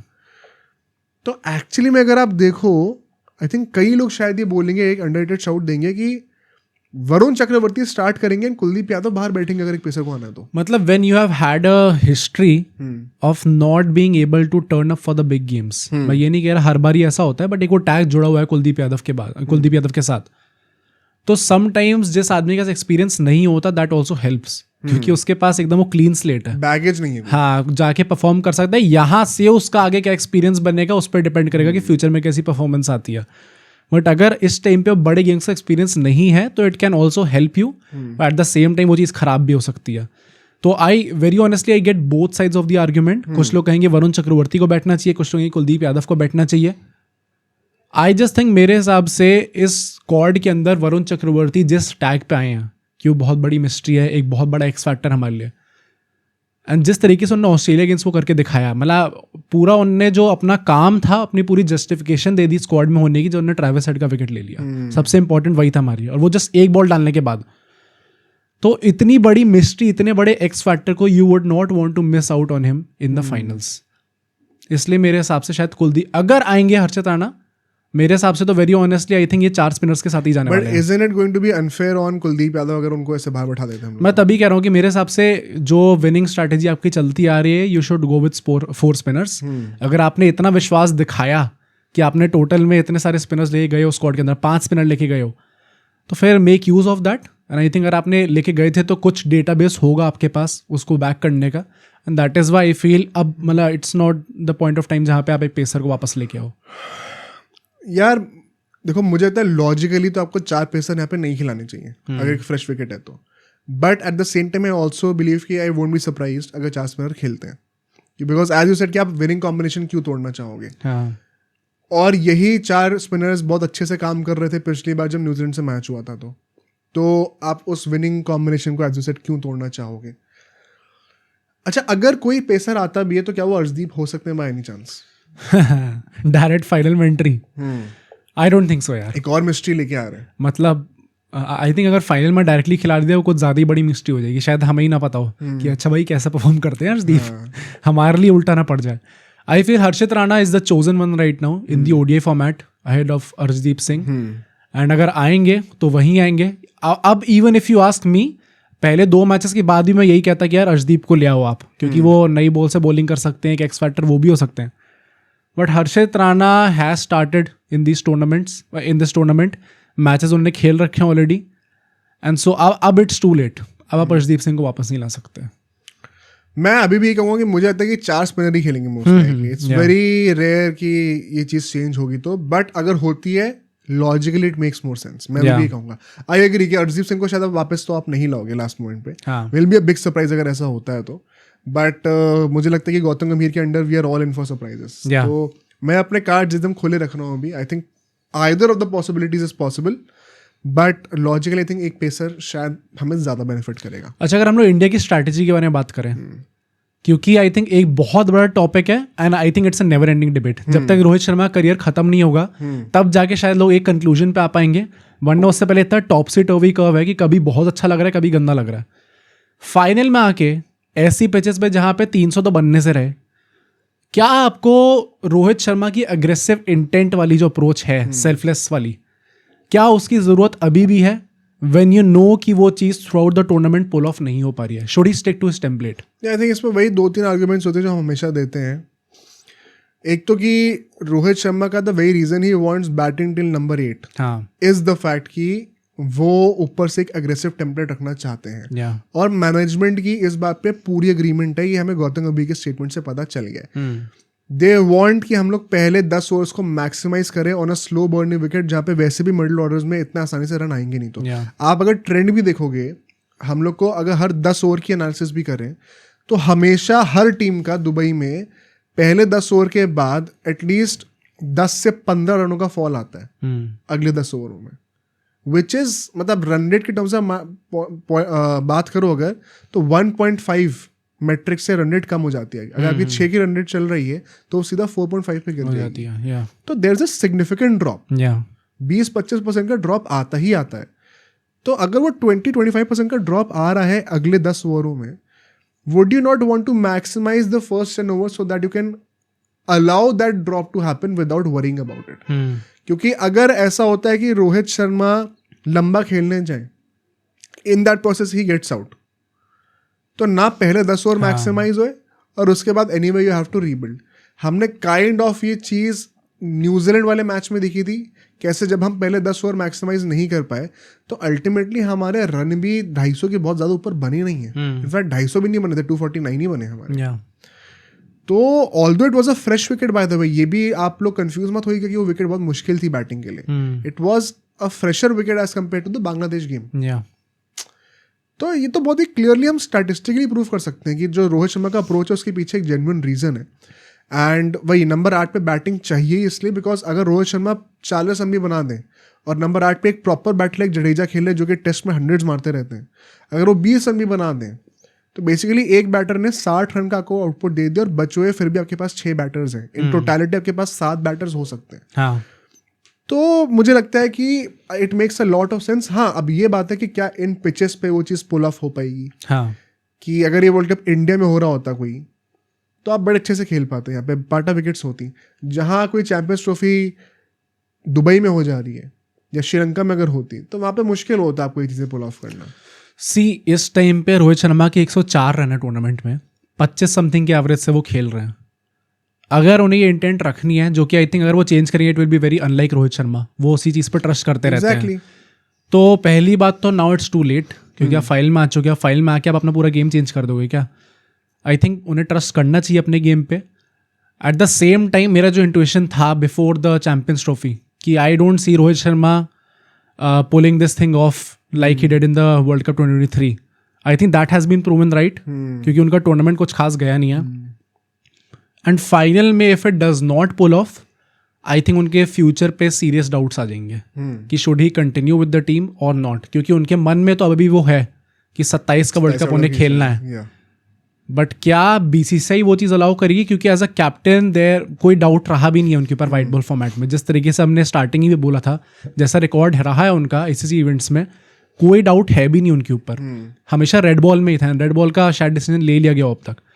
बट सिर्फ कैप्टेंसी के बेसिस पर रोहित शर्मा टीम के अंदर अनफॉर्चुनेटली नहीं हो पाएंगे। इसके बारे में आगे बातें करेंगे। इसका स्टेक्स जब हम बात करेंगे तो उसकी और डिटेल में मुझे लगता है कि अगर आप वो इंटेंट लेके चल रहे हो तो भाई बहुत इंपॉर्टेंट है कि वो पुल ऑफ हो पाए। क्योंकि यार हम ये भी तो कह सकते हैं, जैसे तुमने कहा है कि अगर वो लंबा खेलेंगे, अगर वो पुल ऑफ नहीं हो पाता तो आपने ना स्टार्टिंग में मैक्सिमाइज करा ना बाद में कर पाए।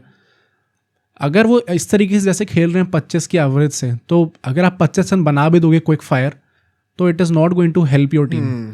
तो यू नीड एटलीस्ट 40-50 रन। हाँ, इतने 40-50 रन तो मिनिमम है उनके लिए।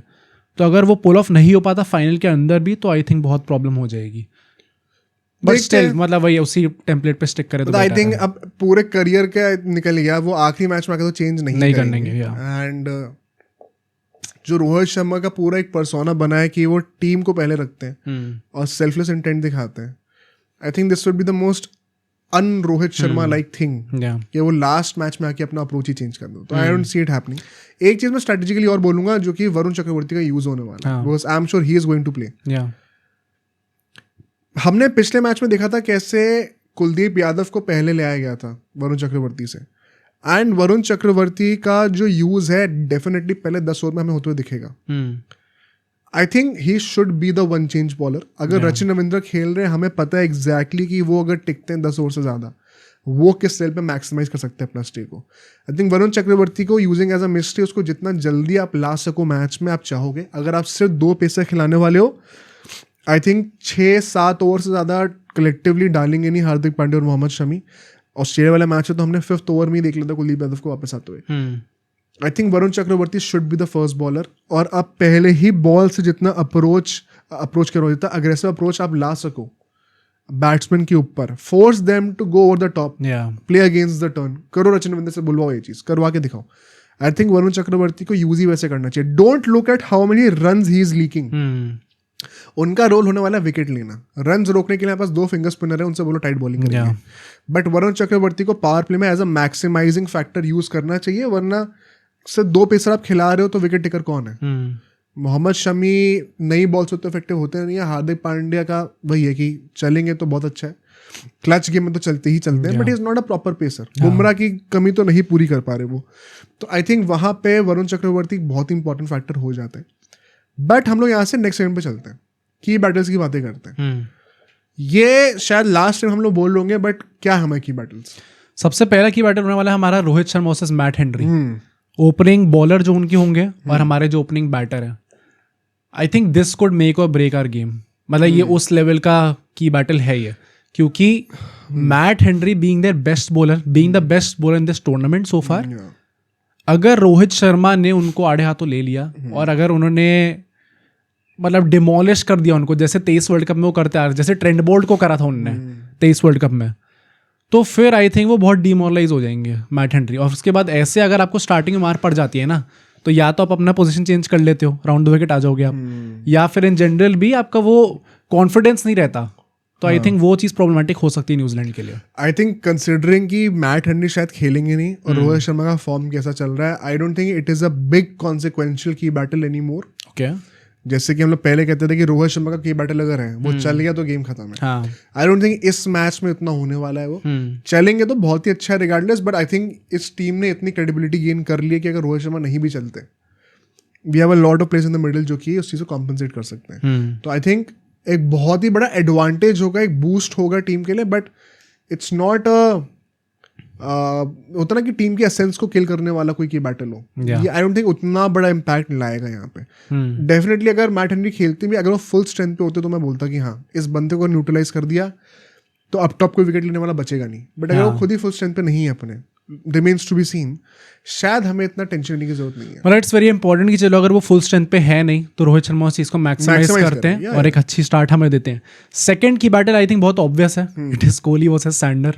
क्या कोहली वापस स्ट्रगल करने वाले हैं अगेंस्ट अ स्पिनर, या फिर जो उन्होंने अप्रोच लाए हैं after that game against Bangladesh, जब उन्होंने प्रैक्टिस करी, अबरार के अगेंस्ट अच्छा परफॉर्म करा, न्यूजीलैंड में उतना खेलने का मौका नहीं मिला, जैम्पा के अगेंस्ट बहुत अच्छा परफॉर्म करा, क्या सैंडर को विराट कोहली टैकल कर सकते हैं ऑन दीज पिचेस? डेफिनेटली कर सकते हैं। सैंडर के पास वो क्वालिटी रही है और मुझे लगता है कि दूसरे एंड से रचिन रविंद्र भी आएंगे। हाँ, कोई बड़ी बात नहीं है। एक स्टैटिस्टिकल एनालिसिस में देख रहा था क्रिकेट इन्फो पे कि सांघा और जैम्पा जब बॉलिंग कर रहे थे, कुछ 94 बॉल्स थी जब विराट कोहली क्रीज पे थे, जब सांघा और दोनों डाल रहे थे, समथिंग लाइक दैट। और उसमें से मैक्सिमम बॉल जो विराट कोहली को फेस करवाई गई थी, ओके, मोर देन 50 टाइप्स। तो वही बात थी कि एसेंशियली हर टीम की वो स्ट्रैटेजी है कि हमें जो बॉल टर्न होके बाहर जा रही है उसको एक्सप्लॉइट करके विराट कोहली का विकेट लेना है। अब क्या विराट कोहली इसको टैकल कर सकते हैं? विराट कोहली भी टैकल कर सकते हैं भाई। विराट कोहली ने जिस तरीके से अपना एवोल्यूशन दिखाए inside this champions trophy itself, याद करो पहला मैच जो रिशाद हुसैन पे कट मार के आउट हुए थे, border line nothing shot, ball it was floating in the air, ball पहुंची नहीं थी, it was slow of the wicket, उस पर आपने पहली कट चला दिया। The way he was levied with himself, दिख रहा था कि कितना ज़्यादा फ्रस्ट्रेटेड थे उस चीज़ से। उसके बाद से जिस तरीके से उन्होंने अपने आप को अप्लाई करना शुरू करा टू द पॉइंट की जो सेमीफाइनल की इनिंग्स हमने देखी है, it is borderline prime Virat Kohli भाई, परफेक्ट थी almost in terms of calculation, in terms of strike rotation, gap finding abilities, it was as good as it gets. तो इतनी चांसेस इनिंग खेलना राइट थ्रू आउट, आपकी strike rate भी अच्छी है without taking any risks, यही तो forte रहा है विराट कोहली का। मतलब ये वैसे टाइप का की बैटल नहीं है जैसे रोहित शर्मा और मैट हेनरी का था कि या तो मैट हेनरी डिमोलिश कर देंगे रोहित शर्मा को या रोहित शर्मा डिमोलिश कर देंगे मैट हेनरी को। This is more of a neutral battle, slow जहां पे you won't see Virat Kohli scoring a lot of runs against Mitchell Sander. He just has to stick to the wicket and keep rotating the strike ताकि दूसरे and से लोग संभालते रहें। जो next की बैटल होने वाला है वो है Shreyas Iyer versus Bracewell. And जब हम लोग प्लेइंग 11 डिस्कस कर रहे थे, हमने कैसे बात करी कि ब्रेसवेल प्रॉब्ली एक वीक पॉइंट है उनके लाइनअप में। Shreyas Iyer probably being our best batter against spin. अगर रचिन रविंद्र और जो मिचेल सैंडर है ये दोनों एक तरफ से लगे हुए हैं कि आप चोक कर रहे हो, Bracewell will be that guy जहां पे श्रेयस अय्यर अपनी पूरी भड़ास निकालेंगे और रन स्कोर करने का ट्राई करेंगे। Bracewell is the weakest point, मैं अभी भी ये चीज रिएटरेट करूंगा। एंड जिस तरीके से बैटिंग करी थी श्रेयस एंड अक्षर ने, अब उनका एप्लीकेशन देखना, there were so many times जहाँ पे ब्रेसवेल को सामने सपोर्ट देने के लिए पीछे से फाइन लेग हटा दिया जा रहा था, तो ये लोगों ने बैट के स्कूप मारने शुरू कर दिए थे सिंगल निकालने के। इतना ज़्यादा वैरायटी ऑफ शॉट्स अवेलेबल है, इतना ज़्यादा फील्ड के साथ आप खेल पाते हो। I think Shreyas Iyer as we said बहुत बड़े खिलाड़ी होने वाले इस मैच के लिए। आई स्टिल बिलीव अगर वो वर्ल्ड कप फाइनल में श्रेयस अय्यर चल गए होते हैं शायद चीज़ें कुछ और होती। हम कोहली और रोहित की बातें करते रहते हैं, but Shreyas Iyer is one of the most underrated x factors of this team. मतलब हम लोग इंडियन टीम की बात करते हैं तो जैसे 23 वर्ल्ड कप बहुत ज़्यादा भाई चोट लगी थी, तो एक तरफ हमारे कुछ प्लेयर्स थे जैसे केएल राहुल जो एंड तक चले थे बट ही रिग्रेट्स दैट, और श्रेयस अय्यर जल्दी आउट हो गए थे। तो श्रेयस अय्यर के पास एक मौका है कि यहाँ पे अपनी वो छाप छोड़ सकते हैं। हाँ मतलब मुझे लगता है आपको कोई डाउट्स रह नहीं गए वैसे किसी को। हाँ ट्रू, अब उन्हें अप्रिसिएशन भी धीरे धीरे मिलना स्टार्ट हो गया, तो बिग गेम प्लेयर वाली बात अब आने लग गई है। एंड बस ये एक फाइनल की बात है यार, ये इसमें चल जाएंगे। आई जेन्युइनली बिलीव इंडिया का टारगेट अगर 250 का बन रहा है वो 270-280 तक पहुंच सकता है अगर श्रेयस अय्यर जो है एक सिग्निफिकेंट अमाउंट ऑफ ओवर्स खेलते हैं तो। राइट, वो क्रीज पे अगर रहेंगे इंडिया एक्सेलरेट करेगी ही करेगी इवेंचुअली, वो इनएविटेबल होने वाला है। Shreyas Iyer perhaps could be the most important player, I would go as far to say that for this game. हम लोग अपने बॉलिंग मैचअप्स पे चलते हैं अब। Rachin Ravindra versus Varun Chakravarthy. As we said Varun Chakravarthy अगर आते हैं पावर प्ले में बॉलिंग करते हुए, आई थिंक आएंगे।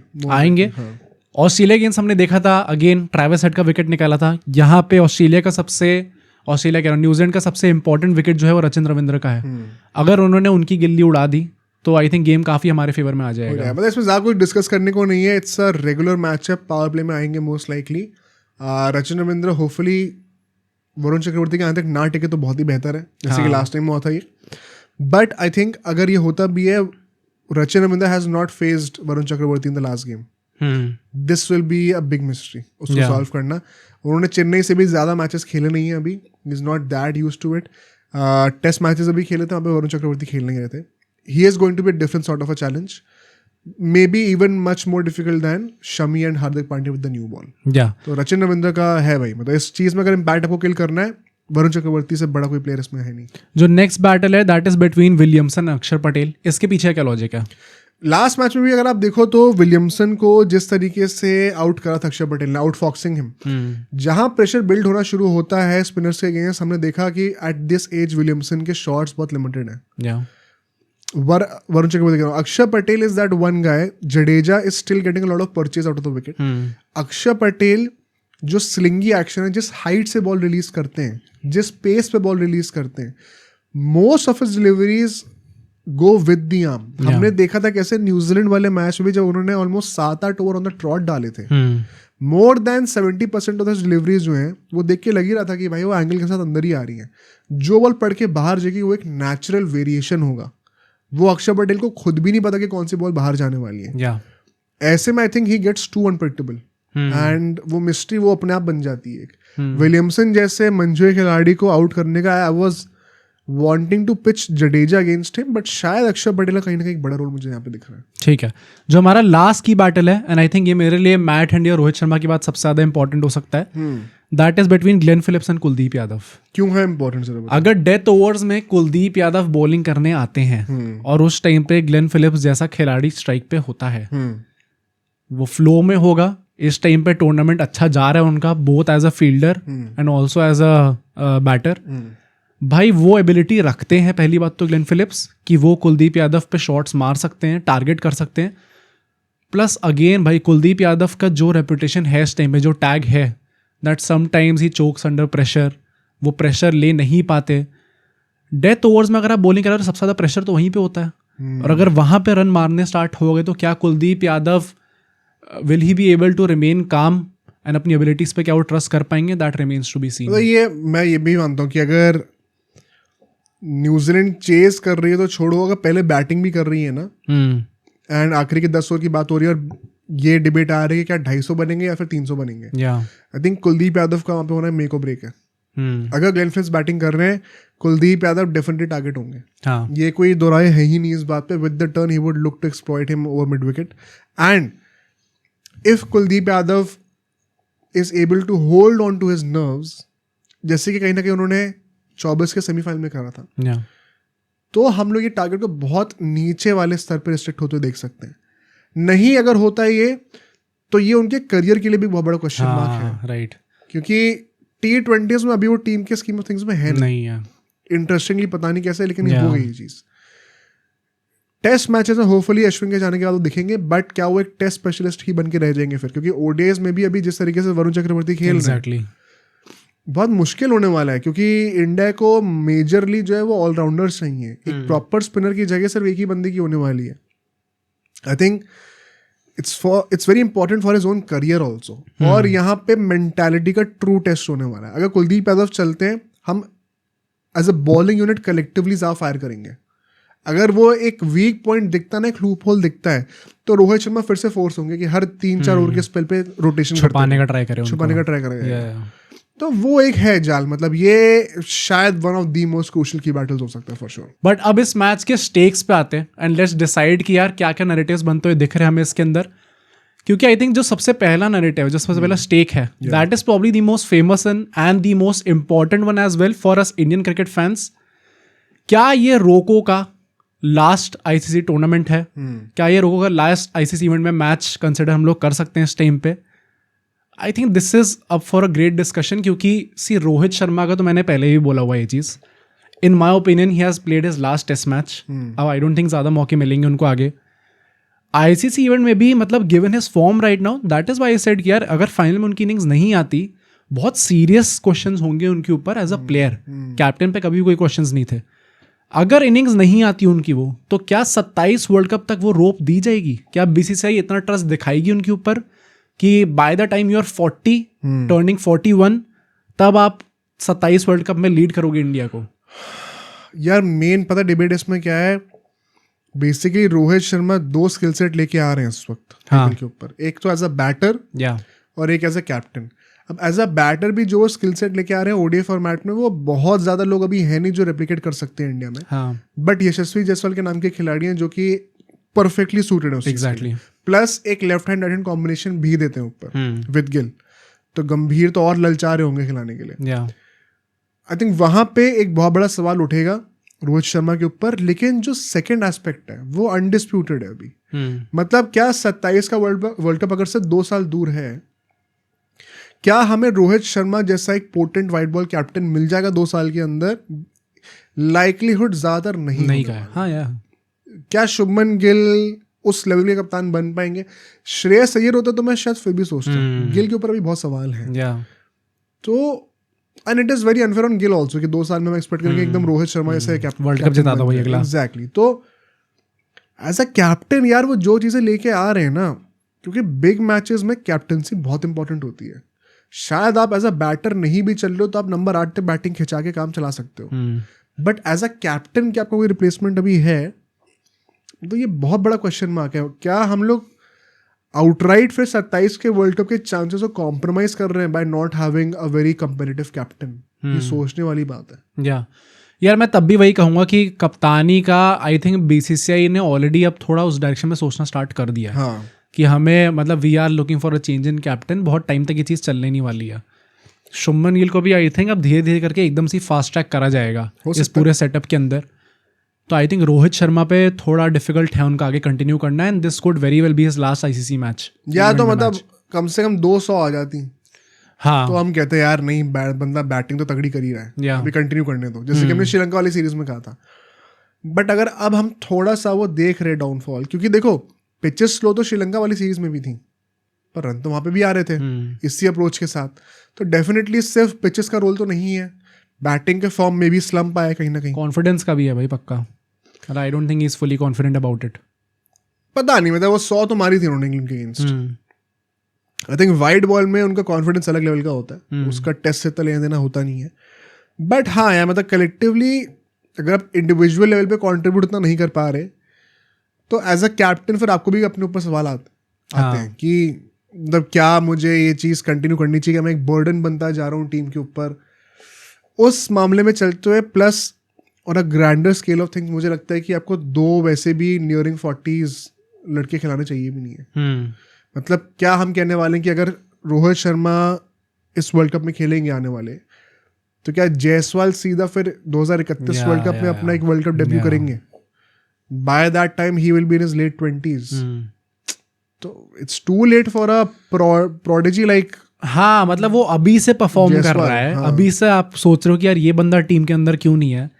पिछले 1 साल में वो इंडिया का बेस्ट बैटर रहा है. नॉट इन, मैं किसी सिंगल फॉर्मेट की बात नहीं कर रहा, ओवरऑल इंडिया का बेस्ट प्लेयर रहा है. तो आप उसको कितना क्या अगले 4-5 साल और वेट कराने वाले हो कि नहीं तब जाके तुम अपना वर्ल्ड कप मैच खेलोगे? वो भी I think it will be wrong. वो जिस तरीके से परफॉर्मेंस लगातार दे रहा है, मैनेजमेंट के चलते बहुत गंदी चीज़ होगी है कि अगर उसको इतने टाइम तक वेट कराया जाएगा, क्योंकि वो मतलब it does not sit well with me. अगर हम लोग विराट कोहली की बात करें तो उसकी फिटनेस तो भाई हमें लास्ट मैच में दिख गई कि वो क्या फिटनेस लेके घूम रहा है आदमी. एंड वो कितना भी कह ले कि यार at 36 it takes a lot out of me and मुझे अब चाहिए 2 दिन का रेस्ट, भाई आप ले लो 2 दिन का रेस्ट, बट जब आप मैच डे पे आओगे by far you are the fittest player.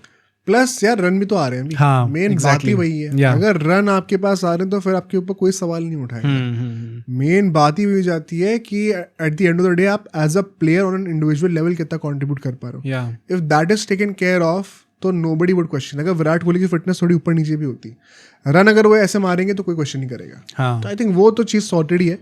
Jadeja और शमी का आई थिंक वैसे ही हो सकता है. एग्जैक्टली, मैं कह रहा था कि 2 और खिलाड़ी है जिन पे लोगों की नजरें शायद अभी गई नहीं है, जडेजा एंड मोहम्मद शमी. अब इसके पीछे की रिपोर्ट ऐसी है कि इस मैच से पहले क्रिकेट फ्रेटर्निटी में जो प्लेयर से काफ़ी क्लोज वंस होते हैं उनको अपेरेंटली किसी एक बंदे ने इन चारों में से कॉल कराए और बोला है कि you have to be present in this game, क्योंकि मेरे लिए बहुत बड़ा गेम होने वाला है ये. अब क्या ये बड़ा गेम इसलिए है क्योंकि इट्स एन आईसीसी इवेंट का फाइनल, तो वो भी चीज़ हो सकती है. क्या ये बड़ा गेम इसलिए है कि ये मेरा लास्ट आईसीसी इवेंट का फाइनल होने वाला है, इसके अंदर मैं शायद खेलूंगा नहीं, that remains to be seen. अब इसमें एक खिलाड़ी का नाम साफ हो चुका है, वो है रोहित शर्मा.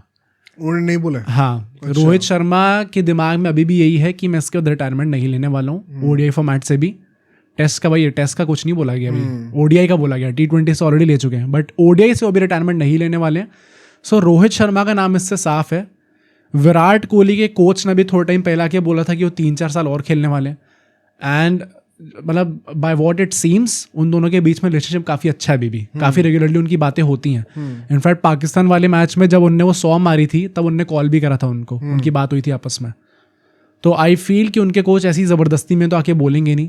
प्लस विराट कोहली ने जैसे लास्ट मैच के बाद बोला था कि इन्हीं गेम्स के लिए तो मैं इतना एक्साइटेड रहता हूँ और बड़ा मज़ा आता है ऐसे टाइप की सिचुएशंस में खेलने में. आई थिंक उनके दिमाग में है भी और खेलना, एंड राइटफुली से उनके रन भी आ रहे हैं. तो प्रॉब्ली जडेजा और शामी बचे इस टाइम पे. अब इन दोनों में से कोई एक हो सकता है जिनका लास्ट मैच हो. If you ask me, I think ये दोनों का ही हो सकता है भाई. मतलब शायद अभी सोचा ना हो किसी एक खिलाड़ी में इन दोनों में से। जडेजा क्यों नहीं खींच सकते अगला वर्ल्ड कप 27 तक। हाँ, अगर हम लोग कोहली रोहित की बात कर रहे हैं, पर फिटनेस पे तो कोई आस-पास भी सवाल नहीं है। हाँ, डेफिनेटली कंट्रीब्यूट्स इन मोर देन वन वेज, उनसे बेहतर कोई फील्डर नहीं है इंडियन टीम में अभी भी। बॉलिंग में जो सवाल थे वो भी रेगुलरली वो करके दिखा रहे हैं उस चीज पे।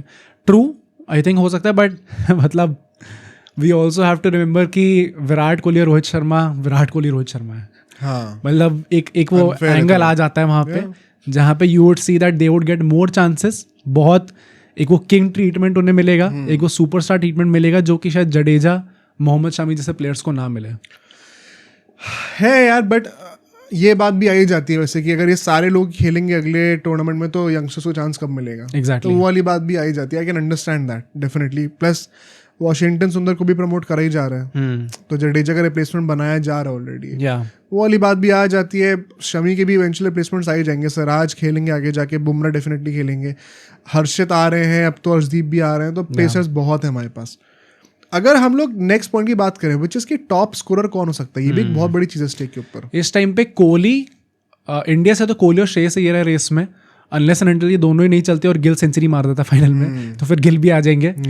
But Rachin Ravindra is that guy जो कि विराट कोहली से 9 रन आ गए इस टाइम पे, एंड वो भी he is well in the race, वो भी जीत सकते हैं इस चीज को। उन्होंने एक मैच कम भी खेला है, प्लस जैसा फॉर्म चल रहा है ऐसा देखने में तो लग रहा है कि शायद सबसे लाइकली वही है कि वो कर सकते हैं इस चीज को। लेट्स होप कि हमारे अगेंस्ट तो जल्दी आउट हो ही जाए। मतलब what do you think in तीनों में से कौन होने वाला है? आई थिंक विराट कोहली सबसे पहला नाम दिमाग में तो वही आ रहा है। या विराट कोहली का है भाई, मतलब कितना भी घटिया फॉर्म चल रहा हो, समहाउ आईसीसी इवेंट्स में आके he will pull the top scorer off. हाँ, अल्टीमेटली टॉप स्कोरर ही बन जाते हैं एकदम से। But I think Shreyas Iyer का भी बहुत अच्छा चांस है।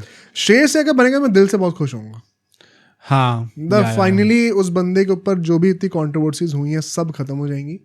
आई think he genuinely deserves it अगर होता भी है तो।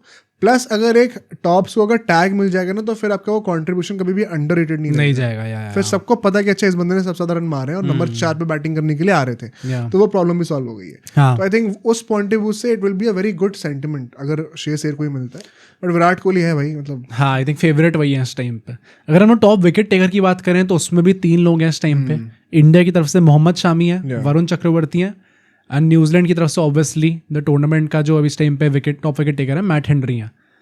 मैट हेनरी के 10 विकेट है शायद इस टाइम पे, वरुण चक्रवर्ती के 7 है और शामी के 8 है। क्या लगता है इसमें अगर मैट हेनरी खेलेंगे तो वही बन रहे हैं? हाँ, मतलब 2 विकेट आप ऑलरेडी पीछे हो, थोड़ा डिफिकल्ट हो जाएगा उस चीज को। मुझे लगता है मैट हेनरी अगर आ रहे हैं तो कम से कम 2 विकेट तो ले ही सकते हैं। 4 विकेट का गैप हो जाएगा तो शमी और वरुण दोनों साथ में तो नहीं आ सकते भाई, कोई एक ही बंदा कर सकता है। आई थिंक मैट हेनरी मोर और लेस अगर खेलेंगे तो वही लेके जा रहे हैं। बट अगर वरुण चक्रवर्ती बन जाते हैं, शमी का तो हम एक्सपेक्ट करते हैं, हाँ, वरुण चक्रवर्ती भी अगर आके बन जाते हैं, इट्स अ ग्रेट स्टोरी। वो कुछ एक्स्ट्राऑर्डिनरी लेवल की हो जाएगी क्योंकि उन्होंने मतलब भाई उन्होंने स्टार्टिंग के 2 मैचेस नहीं खेले थे। 2 मैचेस खेले अभी, या 2 ही मैचेस खेले, 3 टोटल में खेलेंगे। हाँ, एक्चुअली में काफ़ी अच्छा वो होगा। और प्लस उनकी जो पूरी स्टोरी है कमबैक की, कि आर्किटेक्चर में थे, फिर वापस आ गए, फिर वापस चले गए, फिर वापस आ गए, आई थिंक वो भी उनके करियर के लिए बहुत अच्छा बूस्ट होगा आगे जाते हुए। आई थिंक जो सबसे मेरे लिए सबसे इम्पोर्टेंट जो है वो नेक्स्ट स्टेक है, and that is 23 world cup में हमने देखा था शुभमन गिल, कुलदीप यादव, केएल राहुल, इन तीनों पे बड़े सवाल थे कि आप क्या वो जब इम्पोर्टेंट डे आएगा, क्या जब वो बड़ा दिन आएगा, क्या आप चोक कर जाते हो या फिर आप खेल लोगे। मतलब भाई इस टाइम पे इस टूर्नामेंट में स्पेसिफिकली जहाँ पे इतना कॉम्पिटिशन हमें देखने को नहीं मिला है, इस आईसीसी इवेंट के फाइनल में भी अगर परफॉर्मेंसेज नहीं आती, and I am saying that for Shubman Gill as well, तो आई थिंक प्रॉब्लम है भाई। मतलब यहाँ पे यू हैव टू डिलीवर यार। केएल राहुल का हमने कहा था ग्रुप स्टेज बहुत अच्छा जाता है, फॉर्चुनेटली टचवुड उन्होंने सेमीफाइनल में भी अच्छी परफॉर्मेंस देके दिखाई है। क्या वो फाइनल में वो चीज़ रेप्लिकेट कर सकते हैं? That remains to be seen right now. I am personally most concerned for KL Rahul. I think Gill के पास अभी फिर भी टाइम है। मुझे पता नहीं लगता, मैं कुलदीप यादव के लिए ज़्यादा कंसर्न हूँ। Kuldeep Yadav, I think KL Rahul तक आते आते या तो प्रेशर ही इतना नहीं होगा कि वो खेल जाएंगे, फॉर्चुनेटली ऐसा ही हो भाई, but I have a feeling कि केएल राहुल पे इस बार सवाल नहीं होंगे ज़्यादा। नहीं होंगे, क्या रोल ही नहीं होगा उनका इतना। हाँ, शायद इतने कंट्रीब्यूशन का चांस ही नहीं मिलेगा। That does not give us an answer ना। हाँ मतलब बट इंस्टेंटली वो तलवारें नहीं चलेंगी कि यार इनको कुछ करो, इनका कुछ मतलब मुझे अपने पर्सनल जो दिल में जो एक मिस्ट्री है, मुझे उसका सोल्यूशन चाहिए। अब मुझे देखना है कि क्या केएल राहुल फाइनल में परफॉर्म करके मतलब कि अगले 5 साल हमें ट्रस्ट दिखाना चाहिए, नहीं दिखाना चाहिए। तो मुझे तो उसका आंसर जेन्युइनली चाहिए। मैं सबसे क्यूरियस हूँ। गिल के पास और बहुत मौके आएंगे इसको आंसर करने का। कुलदीप यादव, हाँ आप आर्ग्यू कर सकते हो भाई कि जिस तरीके से उनका पिछला मैच गया और जो वर्ल्ड कप फाइनल गया था, सवाल होंगे, डेफिनेटली होंगे, क्योंकि Varun Chakravarthy is knocking on the door. अगर Varun Chakravarthy top wicket taker बन जाते हैं, कितना बड़ा रोल रिवर्सल होगा यहाँ पे, सोचने वाली बात है। Next point is about Gautam गंभीर, एंड इसका भी जो हमने बिल्डअप करा है, probably starting with that New Zealand series, जब वो 3-0 हारते हैं, फिर प्रॉब्लम्स क्रिएट होती हैं, बीजीटी आप हारते हो, आके इतने सारे आपके डिस्प्यूट्स हो रहे हैं, मुझे चैंपियंस ट्रॉफी स्क्वाड में ये चाहिए, रोहित शर्मा को वो चाहिए, अजीत अगरकर वो चाहिए। अगर यहाँ पे आते हुए, वैसे तो आप कायदे से WTCO कहोगे कि उनका पहले ही जो था फाइनल में वहाँ पे होना चाहिए था उनको, बट पहला ICC इवेंट का फाइनल उनका, एंड अगर वो डिलीवर करते और हम लोग जीत जाते हैं, तो पहली बात तो ये जो पूरा मास्टरमाइंड था, एक तरीके से मास्टर प्लान था भाई, अगर जीत रहे हैं तो गौतम गंभीर को बहुत क्रेडिट मिलना चाहिए। हाँ, सारी गाड़ी उन्होंने खाई है। मतलब प्लस यूजुअली ऐसा होता है ना, जैसे यार इंडियन क्रिकेट के मैचेस को तो हम लोग फॉलो करते हैं, उसके बाद भी it was a huge shock for us जब हमने देखा कि 4 स्पिनर खेल रहे थे। मतलब वो फिर आपने इतनी बड़ी out of the box thinking करी है कि आपके खुद के फैंस वो नहीं समझ पाए, और फिर अगर आपने उस चीज़ पर डिलीवर करके ट्रॉफी जिता दी, तो वो अल्टीमेट रिडेम्पशन है उनके लिए। अक्षय पटेल को नंबर 5 पे पुश करना कर दिया, या मतलब कितने सारे ऐसे चेंजेस हैं जो हमने देखे। हर्षित राणा को पुश करना, जो कि सेंस नहीं बना रहे थे, लेकिन अगर गौतम गंभीर इन चीज़ों को पुश करके टूर्नामेंट जीत सकते हैं, भाई there is literally no hate for the guy left. हाँ, यू हैव टू अप्रिशिएट। कितने कोचेस ने इंडिया की हिस्ट्री में एक ICC इवेंट की ट्रॉफी जीती है, या गौतम गंभीर आती वो चीज़ कर लेंगे। कितना भी आर्ग्यू कर लो कि ये इजी है, वो इजी है, एक ही स्टेडियम है, भाई ये ट्रॉफी इज अ ट्रॉफी। अगर आप वो जीत रहे हो तो आप वो डिजर्व करते हो। आई थिंक गौतम गंभीर का जो GG एरा का जो हाइप था, you are starting off on a great note भाई। यहाँ से the platform is set for the 2026 world cup. आप फेवरेट्स हो गए, आप घर पे खेल रहे हो, वो तो आई थिंक, और वो भी अगर हम हार जाते हैं, इट्स अ बिग ब्लंडर। हाँ भाई, तो वो हम नहीं हार सकते अभी। 1 साल का टाइम है, बहुत कुछ बदल सकता है, मानता हूं। मैं अभी के लिए कह रहा हूँ, इस वक्त अगर ये टूर्नामेंट करा दो 26 का वर्ल्ड कप आप, तो by far the most favourite team will be India. कोई आस पास भी नहीं है। तो गौतम गंभीर अगर 2 ट्रॉफीज जीत जाते हैं एज अ कोच, किसी इंडियन क्रिकेट कोच ने करा है कभी 2 ट्रॉफीज? नहीं करा भाई। धोनी के भी 3 ट्रॉफी अलग अलग कोच के अंडर आई हैं। 7 में तो रवि शास्त्री आ गए थे शायद, वो थे अपने लालचंद राजपूत। अच्छा, लालचंद राजपूत थे। हाँ। 11 में गैरी कर्स्टन थे, 13 में डंकन फ्लेचर थे। हाँ भाई, नहीं करा, आई डोंट थिंक करा है ICC में तो नहीं करा। वर्ल्ड कप में जो हम जीते थे वो अलग कोच थे। 2002 में चैंपियंस ट्रॉफी हमने टाई करी थी ना, तब भी अलग थे, वो अलग थे। हाँ, नहीं करा भाई, ये तो एक्चुअली में काफी अच्छा चांस है। 24 में राहुल द्रविड़ थे। गौतम गंभीर can be the first coach. Dam, कैसे चीजें चेंज होती हैं भाई, with in a few months everything changes. मतलब अभी तो बहुत टाइम है उस चीज को, पर देखते हैं। हाँ, मतलब चांस डेफिनेटली है। या तो है भाई, गौतम गंभीर तो अपनी साइलेंस कर सकते हैं सारे हेटर्स को लिटरली। अगर 2 ट्रॉफी जीत जाते हैं ना, सबकी बोलती बंद हो जाएगी। Next point is about Williamson. हमने लास्ट मैच में देखा कैसे स्टीव स्मिथ और विराट कोहली जब मिल रहे थे, विराट कोहली पूछते दिस योर लास्ट, फिर वो कहते हैं यस, फिर वो हक करते हैं। काफ़ी बहुत रील्स बनी उनके ऊपर, एंड लोगों ने बहुत ज़्यादा प्यार दिखाया स्टीव स्मिथ को इन जनरल पूरे सोशल मीडिया प्लेटफॉर्म पे, इवन फ्रॉम इंडियंस, क्योंकि खिलाड़ी वो वैसे रहे हैं। ओवरऑल काफ़ी खुशी दी उनने वर्ल्ड क्रिकेट को। विलियमसन इज अनदर सच गाय, एक पूरा वो जेंटलमैनली बिहेवियर, हमेशा शांत रहते हैं, रिजर्व रहते हैं, कुछ ज़्यादा बोलते नहीं है, वेरी लाइकेबल पर्सनैलिटी। एंड काफ़ी लोग चाहते हैं कि वो भी अपने करियर में यार जीतें। वैसे तो WTC जीत चुके हैं, हाँ, पर वही एक वो वाइट बॉल टूर्नामेंट वो जीत के दिखाएं। अब इंडिया के अगेंस्ट तो आई डोंट वांट कि भाई ऑब्वियसली वो जीत के दिखाएं। मतलब आई थिंक कि वो 27 का वर्ल्ड कप खींच तो सकते हैं जिस फॉर्म में वो है अभी, और जो एज है, एक और वर्ल्ड कप तो खींच सकते हैं। 2 ही साल दूर है। मेन बात ये है कि क्या उस वर्ल्ड कप में आपके पास जीतने का एक फेयर चांस रहेगा, वो क्वेश्चनेबल है। आई थिंक ये एक बहुत ही बेहतर चांस है आपके पास। फाइनल में आप ऑलरेडी आ चुके हैं, जस्ट अबाउट 1 गेम, एक ट्रॉफी आप जीत सकते हो। इसके बाद पता नहीं आप इतनी दूर तक पहुंच पाओगे कि नहीं। वर्ल्ड कप में वैसे भी आपको 10 मैचेस खेलने पड़ते हैं। ये एक ईजियर राउट है, ऑल्दो सारे मैचेस बड़े हाई स्टेक के होते हैं। पहला मैच हार जाओ तो ऑलरेडी प्रेशर आ जाता है, but you have earned it through. And यहाँ पर अगर आप ये चीज़ फुलफिल कर सकते हो, आप 2 आईसीसी ट्रॉफी जीत के रिटायर हो गए, न्यूजीलैंड में बहुत सारे खिलाड़ी ये चीज़ बोस्ट कर नहीं सकते। या बहुत बड़ा स्टेक है यहाँ पे। एंड जो फाइनल पॉइंट है आई थिंक वो भी बहुत इंटरेस्टिंग है for the future of cricket. Rachin Ravindra could potentially announce him as the leader of the next Fab Four. अगर हम लोग बात करें तो Rachin Ravindra next Fab Four में कौन कौन आते हैं? शुभमन गिल आएंगे, रचिन रविंद्र आएंगे, हैरी ब्रुक आएंगे शायद। भाई नाम तो लेते ही हैं उनका हैरी ब्रुक में कि एक अच्छा हो सकता है। और कोई है इस टाइम पे? जायसवाल होने चाहिए, पर वो एक कंट्री से 2 बंदे डालेंगे नहीं मोस्ट लाइकली। नहीं भाई, अब वो आप सैम अयूब को जबरदस्ती डालना चाहते हो पाकिस्तान का, तो वो तो होगा नहीं। ऑस्ट्रेलिया से अभी कोई, अब क्या कॉन्स्टास लोग कहेंगे, आई don't C somebody coming up the ranks right now. एक बहुत ही यंग खिलाड़ी की अगर हम बातें करें तो अभी they are still reliant on Labuschagne, Smith, Travis Head, कई कुछ हद तक कैमरून ग्रीन कह सकते थे, लेकिन अभी तक उनका वो चीज़ टेक ऑफ करी नहीं। Is the same age as Shubman Gill, but हाँ मतलब समथिंग ऑफ सॉर्ट्स। अभी आई थिंक ये डिबेट ज़्यादातर जायसवाल, गिल और रचिन के बीच में। हाँ मतलब even if you look at it तो यार हमेशा आईसीसी इवेंट्स में चलो या तो बाबर को फाइनली 5-4 में एंट्री मिल जाए अब बच्चों के साथ। जायसवाल को तो अभी खेलने का मौका मिला नहीं आईसीसी इवेंट्स में ज़्यादा।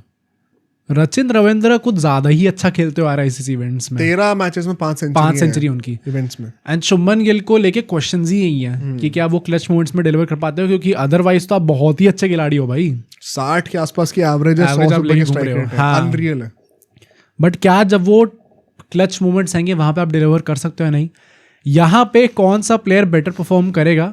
पोटेंशियली भाई हम कह सकते हैं कि एक वो नया Fab Four स्टार्ट हो जाएगा इसके, क्योंकि यार पासिंग द बेटन हो जाएगा। प्लस हम लोग देख रहे हैं कि कुछ एक फॉर्मेट से तो कोई ना कोई रिटायरमेंट ले रहा है। जैसे स्टीव स्मिथ ने ओडीआई से ले लिया, विराट कोहली ने T20 से ले लिया, केन विलियमसन अभी शायद तीनों फॉर्मेट में खेल रहे हैं, और जो रूट भी शायद T20 में तो पता नहीं खेलेंगे।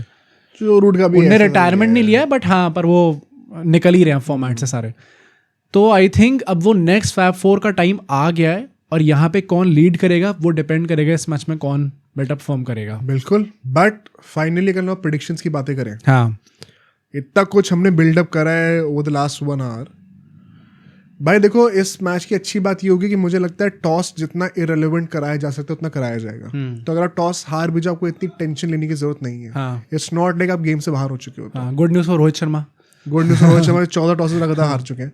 बट एसेंशियली क्या लगता है, ऑन पेपर फेवरेट्स कौन है? इन माई ओपिनियन ऑन पेपर अगर हम बात करें यार, it should not even be a debate. I would genuinely be disappointed अगर हम लोग ये ट्रॉफी हारते हैं तो। दिस ट्रॉफी मतलब इससे ज़्यादा आसान कुछ नहीं हो सकता हमारे लिए भी। मतलब मैं तभी कह रहा था कि यार जो चीज़ें अच्छी हमें देखने को मिली हैं, वापस वो 23 वर्ल्ड कप वाला माहौल जो देखने को मिला है हमें टीम इंडिया के अंदर, सब बहुत खुश हैं इस टाइम पे। अगर हम लोग ये हारते हैं तो इससे पहले जो जितना गंदा चल रहा था माहौल उसका 2 गुना गंदा हो जाएगा, क्योंकि ये लिटरली आपके प्लेटर पे है। एक वो थोड़ी सी एडवांटेज थी आपको, इट वॉज मोर और लेस कन्फर्म जब ऑस्ट्रेलिया ने अपनी स्क्वाड निकाली थी कि यार आप ही जीत सकते हो इस ट्रॉफी को। एंड अगर हम लोग उसमें भी हार जाते हैं तो ये ना ही सिर्फ हमारे लेजेंड्स के लिए बहुत गंदी चीज़ होगी, उनके फ्यूचर को लेके, हमारे मैनेजर को लेके बहुत गंदी चीज़ होगी, कोच को लेके, गौतम गंभीर को लेके, बट यार इंडियन क्रिकेट के लिए भी। मतलब आई थिंक फिर से वही क्वेश्चन हो जाएंगे कि यार जब क्लच मोमेंट आया हम लोग फिर से चोक कर गए, और ये तो एकदम हाथों में ट्रॉफी थी। मतलब ऑनेस्टली मैं 2023 के वर्ल्ड कप फाइनल के टाइम पे तो डिल्यूजन में था कि हम जीते रहे पक्का। आई don't think that was delusion. हाँ मतलब जो भी आप कह लो, उससे ज़्यादा डिल्यूजन मुझे इस वक्त है। हाँ भाई मतलब मैं जेन्युइनली मैं मान के चल रहा हूँ कि हम जीत रहे हैं भाई। मेरे लिए ये बहुत ज़्यादा बड़ा शॉकर होगा अगर हम लोग ये चैंपियंस ट्रॉफी फाइनल हार जाते हैं। डेफिनेटली मैच क्लोज होगा, मैं ये बिल्कुल नहीं कह रहा हूँ कि आसान होने वाला है। हो सकता है लास्ट बॉल तक भी जाए, शायद लास्ट बॉल पे 2 रन चाहिए और हम विकेट ले लें, इतना क्लोज भी हो सकता है। लेकिन eight the end of the day हम लोग एंड रिजल्ट की बातें कर रहे हैं, मैं जेन्युइनली सरप्राइज हूँ अगर इंडिया नहीं जीतती है तो।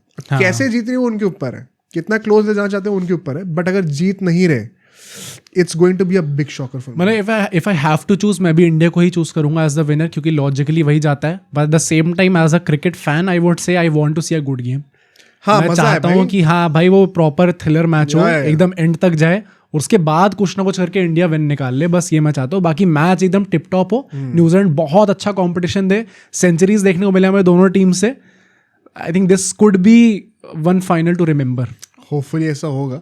आई थिंक चैंपियंस ट्रॉफी का अब देखो नेक्स्ट पॉडकास्ट जो हम लोग करेंगे मंडे को, वो फाइनल के खुशी का होगा या फिर वो 23 वर्ल्ड कप जैसा होगा वो हमें नहीं पता.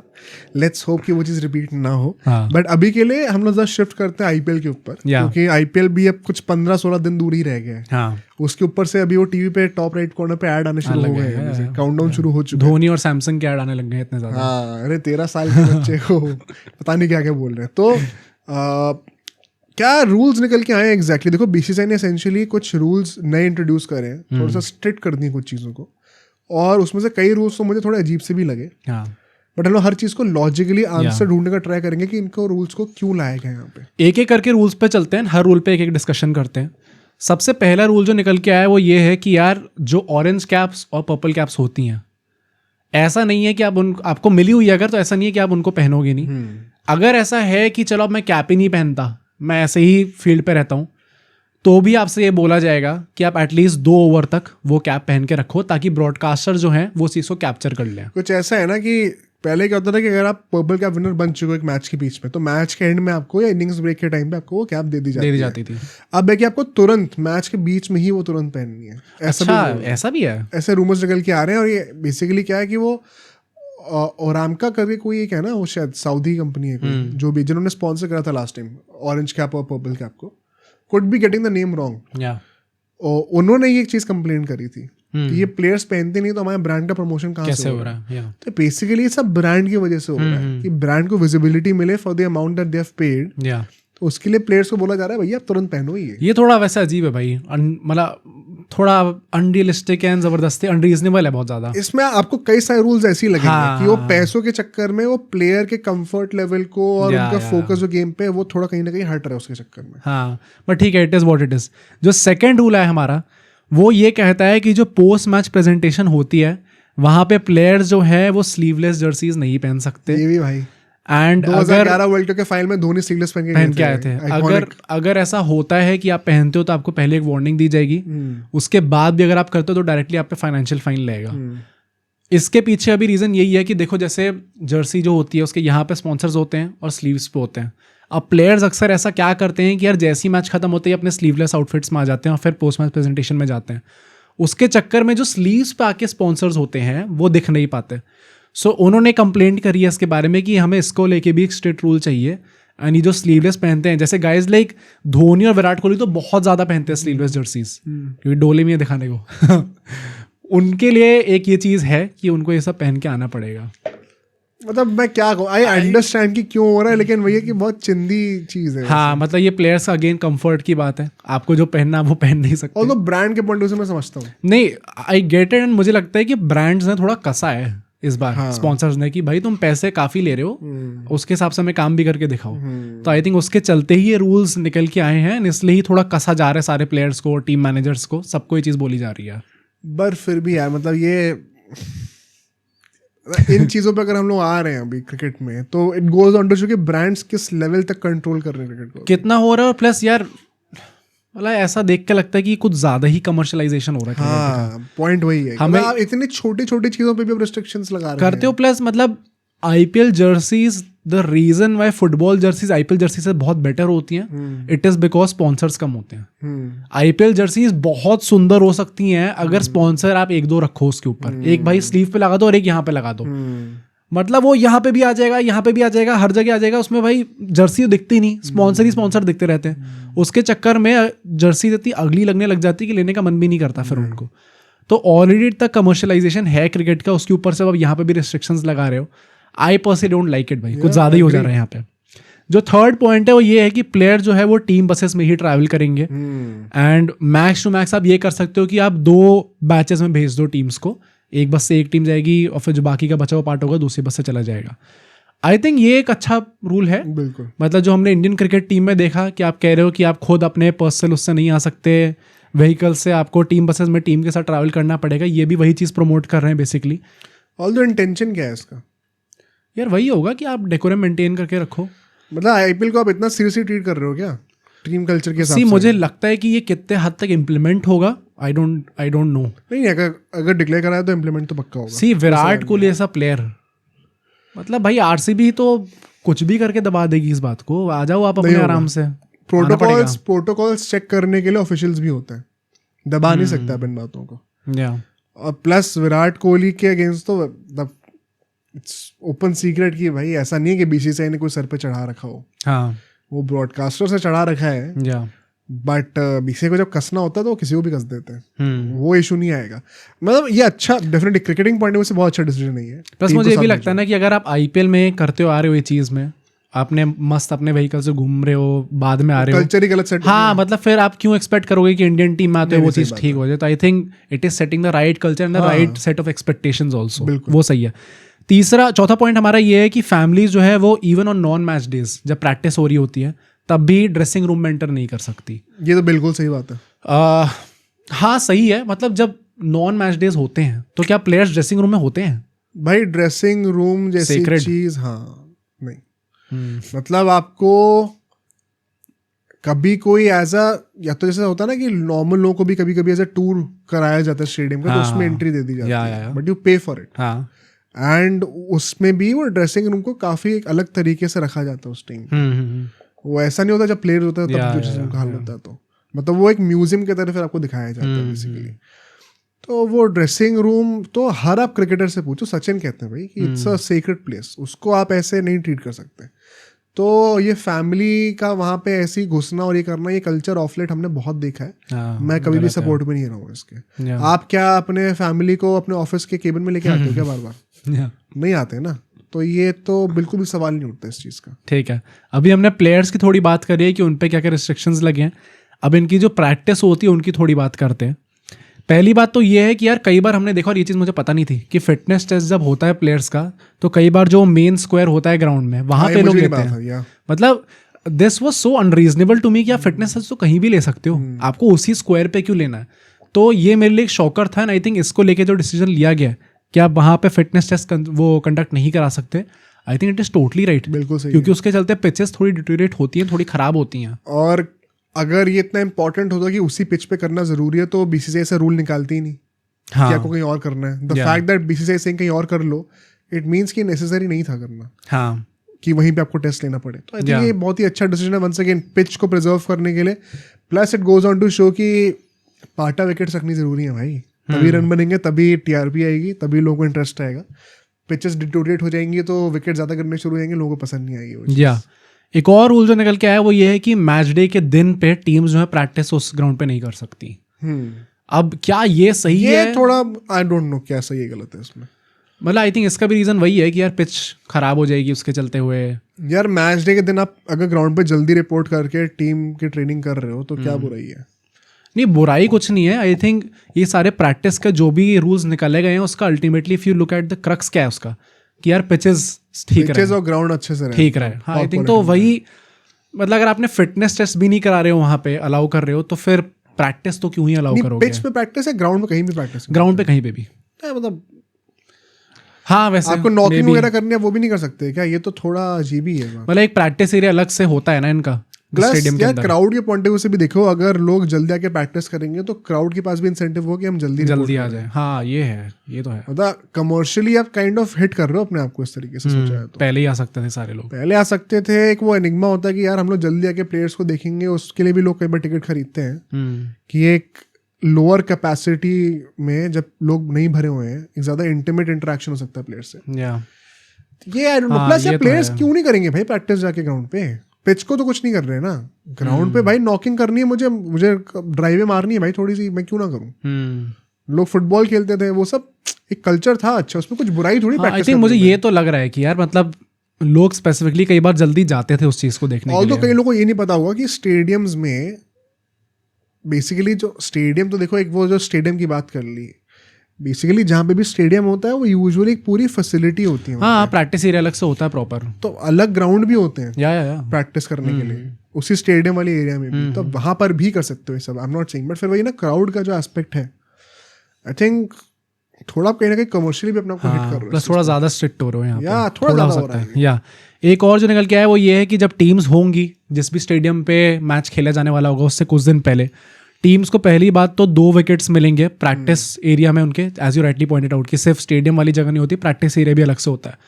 और जो मेन स्क्वायर होता है ग्राउंड का, मेन स्टेडियम का, वहाँ पे एक साइड विकेट दिया जाएगा कि आप वहाँ पे प्रैक्टिस कर सकते हो। एंड उसमें भी एंगल ये डाला इनने कि अगर एक साइड विकेट पे टीम प्रैक्टिस कर रही है और उनकी प्रैक्टिस जल्दी खत्म हो गई तो दूसरी टीम आके उसी सेम विकेट पे प्रैक्टिस नहीं कर सकती, क्योंकि फिर ज़्यादा डिटोरेट हो जाएगी। दो टीम से लगातार वही प्रैक्टिस कर दी। आई थिंक मैं वही कह रहा हूँ कि इन सारे रूल्स का जो क्रक्स है वो यही है, पिच प्रिजर्वेशन। हाँ, कि पिच आप प्रिजर्व करके रखो, ग्राउंड आप प्रिजर्व करके रखो। ये वाला मैं तब भी समझ रहा हूँ specifically the second part of it, कि अगर दोनों टीम्स में वहीं पे प्रैक्टिस कर ली तो शायद ज़्यादा थोड़ी प्रॉब्लम हो जाएगी। But apart from it, practice area वाला तो सबको पता ही था, इससे पहले भी it was accessible to the players. अब बस पॉइंट ये हो गया कि आपको जो मेन स्क्वायर है वहाँ पे एक ही साइड विकेट दिया जाएगा, वहीं पे आप प्रैक्टिस कर सकते हो। हाँ ठीक है, मतलब पर वही है ना कि at the end of the day आप प्रैक्टिसिंग क्रिकेट को थोड़ा और ज़्यादा कॉम्प्लिकेटेड बना रहे हो, थोड़ा सा मुझे ये लग रहा है बस। शायद ये बेटरमेंट के लिए ही है, वो लॉजिस्टिकली आपको कितना ज़्यादा टाइम वहाँ पे देना पड़ता है फॉर दी स्मॉल एक्टिविटीज़, वो हम लोग रियलाइज़ नहीं करते हैं। तो हाँ, मतलब I can understand why this is coming, but at the same time मुझे ये भी लगता है कि यार एक बंदे को सिर्फ प्रैक्टिस ही तो करनी है, तो आपका वो उतने से सेंटिमेंट को आप बहुत ज़्यादा कॉम्प्लिकेट कर रहे हो बेसिकली। मैं यहाँ नहीं आ सकता, मैं वहाँ नहीं आ सकता, आदमी सोचता नहीं है इतना प्रैक्टिस करने से पहले।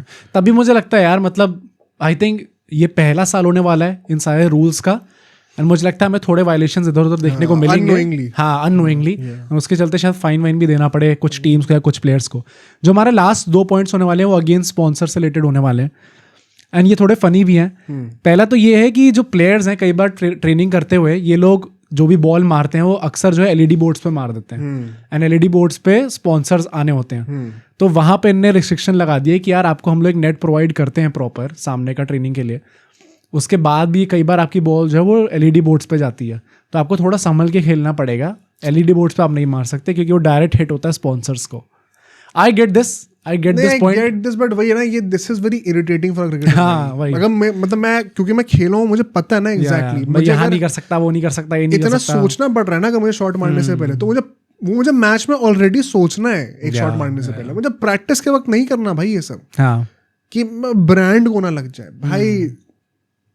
आई टोटली गेट क्यों ब्रांड की कमिटमेंट होगी, बट ये अगर मैं एज अ क्रिकेटर बोल रहा हूँ, ये बहुत ही चिंदी चीज़ लग रही है और it's not helping my case.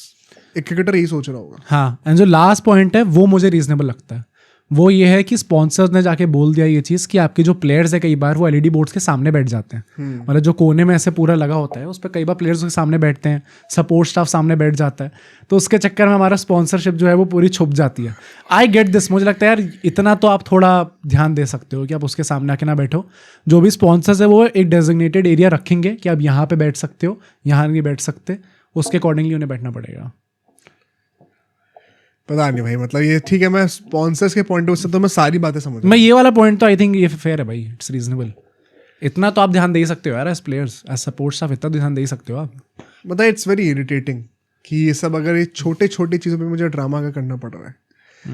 कि अब मैच इतना टेंस चल रहा है कि कोई क्रिकेटर से पीछे कुछ बोल दे तो क्रिकेटर चांटा मार दे कि भाई ये क्या, चुप रहना, अभी मैं गेम देख रहा हूँ। थाला तो मार भी देंगे भाई तो पर अगर उसमें आके मुझे ये समझ नहीं, यार ब्रांड है पीछे, मैं बैठ नहीं सकता। तो वन सेकेंड, थोड़ी चिंदी चीज़ें मुझे लग रही हैं ये, बट वही है ना कि इन चिंदी चीज़ों के लिए या हमें चिंदी लग रहा है, वो ब्रांड्स हज़ारों करोड़ों देते हैं। हाँ भाई, एग्जैक्टली। तो उनका पूरा हक है ये बोलने का, बिल्कुल। My problem is with the model itself, कि अब जैसे हम लोग ऑस्ट्रेलिया में देखते हैं कि ग्राउंड के ऊपर कोई वो नहीं है, पेंटिंग्स नहीं है, स्टिकर्स नहीं है, वो सब लोग CGI से करते हैं। तो शायद एलईडी बोर्ड की जगह भी वो सब चीजें कर दो। आई थिंक ये सब होता तो है ही ना, फुटबॉल में तो होता ही करते हैं। हाँ, जो बोर्ड्स है उसमें डिपेंडिंग ऑन किस कंट्री में मैच दिखा रहे हैं वो अलग अलग स्पॉन्सर दिखाते हैं। हाँ, मतलब एक्चुअली में जो बोर्ड होता है पूरे ग्राउंड में वो ब्लैंक होता है। हाँ, उसके ऊपर वो एड्स दिखा देते हैं खुद ही कंप्यूटराइज करके। तो क्रिकेट में सब कब आएगा भाई? हाँ, बहुत पैसे हैं भाई क्रिकेट में भी, अब कोई बहाना नहीं है। मतलब स्पेसिफिकली आईपीएल में तो भाई मतलब फुल कंट्रोल है, बहुत ही ज्यादा। हाँ, बहुत ही ज्यादा पैसा है। मुझे इन जनरल भी ये लगता है कि यार इससे अगर हम लोग एक ग्रैंडर स्केल पे बात करें, इस पूरे डिसीजन से, इस पूरे रूल से मुझे वाइब भी आती है कि भाई स्पॉन्सर्स ने थोड़ा ये बोला है कि आप जितना पैसा मांग रहे हो, आई डोंट थिंक हमें उसका रिटर्न मिल रहा है। एंड सिंस ये साइकिल चलती आ रही है, यहाँ पे इस टाइम पे डील ब्रेक नहीं कर सकते, क्योंकि अब डायरेक्टली 27 वाले साइकिल के बाद पूरा होगा कि 2027 में आप एक नई डील साइन करोगे, तब अकॉर्डिंगली आप बार्गेन कर सकते हो वहाँ पे। बट राइट नाउ प्रॉब्लम उनको अपना रिटर्न नहीं मिल पा रहा है, एंड दैट इज वाई चीज़ें कसी जा रही हैं थोड़ी। एक और लास्ट चीज थी, वो भी मैं ऐड करना चाहता हूँ। ये इंटरेस्टिंग है, ये अच्छा लगा मुझे काफी, कि जो IPL का लोगो होता है सबकी स्लीव के ऊपर, अब going from this season onwards ये भी रूमर आ रहा है कि जो टीम डिफेंडिंग चैंपियन हो करेगी उसका पूरा गोल्ड में हो करेगा आईपीएल का। ये अच्छा है, ये थोड़ा फुटबॉल की उसमें जा रहे हो आप थोड़ा टेरिटरी में, और ये काफी अच्छा एक इंसेंटिव है। छोटी छोटी चीजें होती हैं जो कि जर्सी को स्पेशल बनाती हैं। हाँ अच्छा, फैंस को भी अच्छा लगता है भाई अच्छा देखने लगता में है कि ये इस टीम को अलग से वो मिल रहा है, वो एक एडेड मोटिवेशन भी होता है लोगों के पास कि मुझे अपनी जर्सी पे वो चीज चाहिए एक। तो ये एक काफी अच्छा जेस्चर था, एक पॉजिटिव नोट पर अगर हम लोग एंड करना चाहें तो, कि जो विनिंग टीम जैसे भी केकेआर की जर्सी मोस्ट लाइकली हम लोग आईपीएल का जो लोगो होगा साइड पर वो गोल्ड में देखेंगे। उन पे तो सूट भी करेगा भाई, सूट भी करेगा कलर पैटर्न के साथ उनका। तो आई थिंक ये एक अच्छी चीज थी। ऐसी क्रिएटिव चीजें जो कि प्लेयर्स को के रेगुलर डे को हैम्पर ना करे, वो चीजें आएंगे तो बेहतर रहेगा। और ये छोटी फाइनल डिटेल्स गेम को और एस्थेटिक और क्रिएटिव बनाती हैं। फाइनल डिटेल्स को टेंशन अगर आप दोगे तो वो आप ज्यादा कनेक्ट भी कर पाते हो एज अ फैन। बट ये सब की भाई ब्रांड आ गए हैं तो ये करना, यहाँ नहीं बैठ सकते, यहाँ शॉट नहीं पहन सकते, that sounds very absurd as a cricketer. I totally get the reason but it sounds absurd. तो आई थिंक होपफुली ये सब चीजें चेंज होगी। अब सीजीआई का जमाना है, सब आप खुद वर्चुअली डाल भी सकते हो। तो I think on that note बंद करते हैं आज का पॉडकास्ट। होपफुली मंडे को एक बहुत ही अच्छे मूड के साथ हम लोग एपिसोड शूट कर रहे होंगे, और वील ट्राई कि मंडे को जो एपिसोड होगा कल सुबह सुबह ही लॉन्च कर दें, क्योंकि मैच तो फ्रेश जीते हो जाएगा, तो वो भी कर दिया जाएगा। बाकी आराम से बैठिए, प्रे करिए मंडे के लिए, संडे के लिए रात लाइव स्ट्रीम पे ज्वाइन करना भाई, हमारी लाइव स्ट्रीम लोग करेंगे, लाइव करेंगे। हाँ ज्वाइन करिएगा बिल्कुल, और बहुत जल्दी मिलते हैं आपसे मंडे को।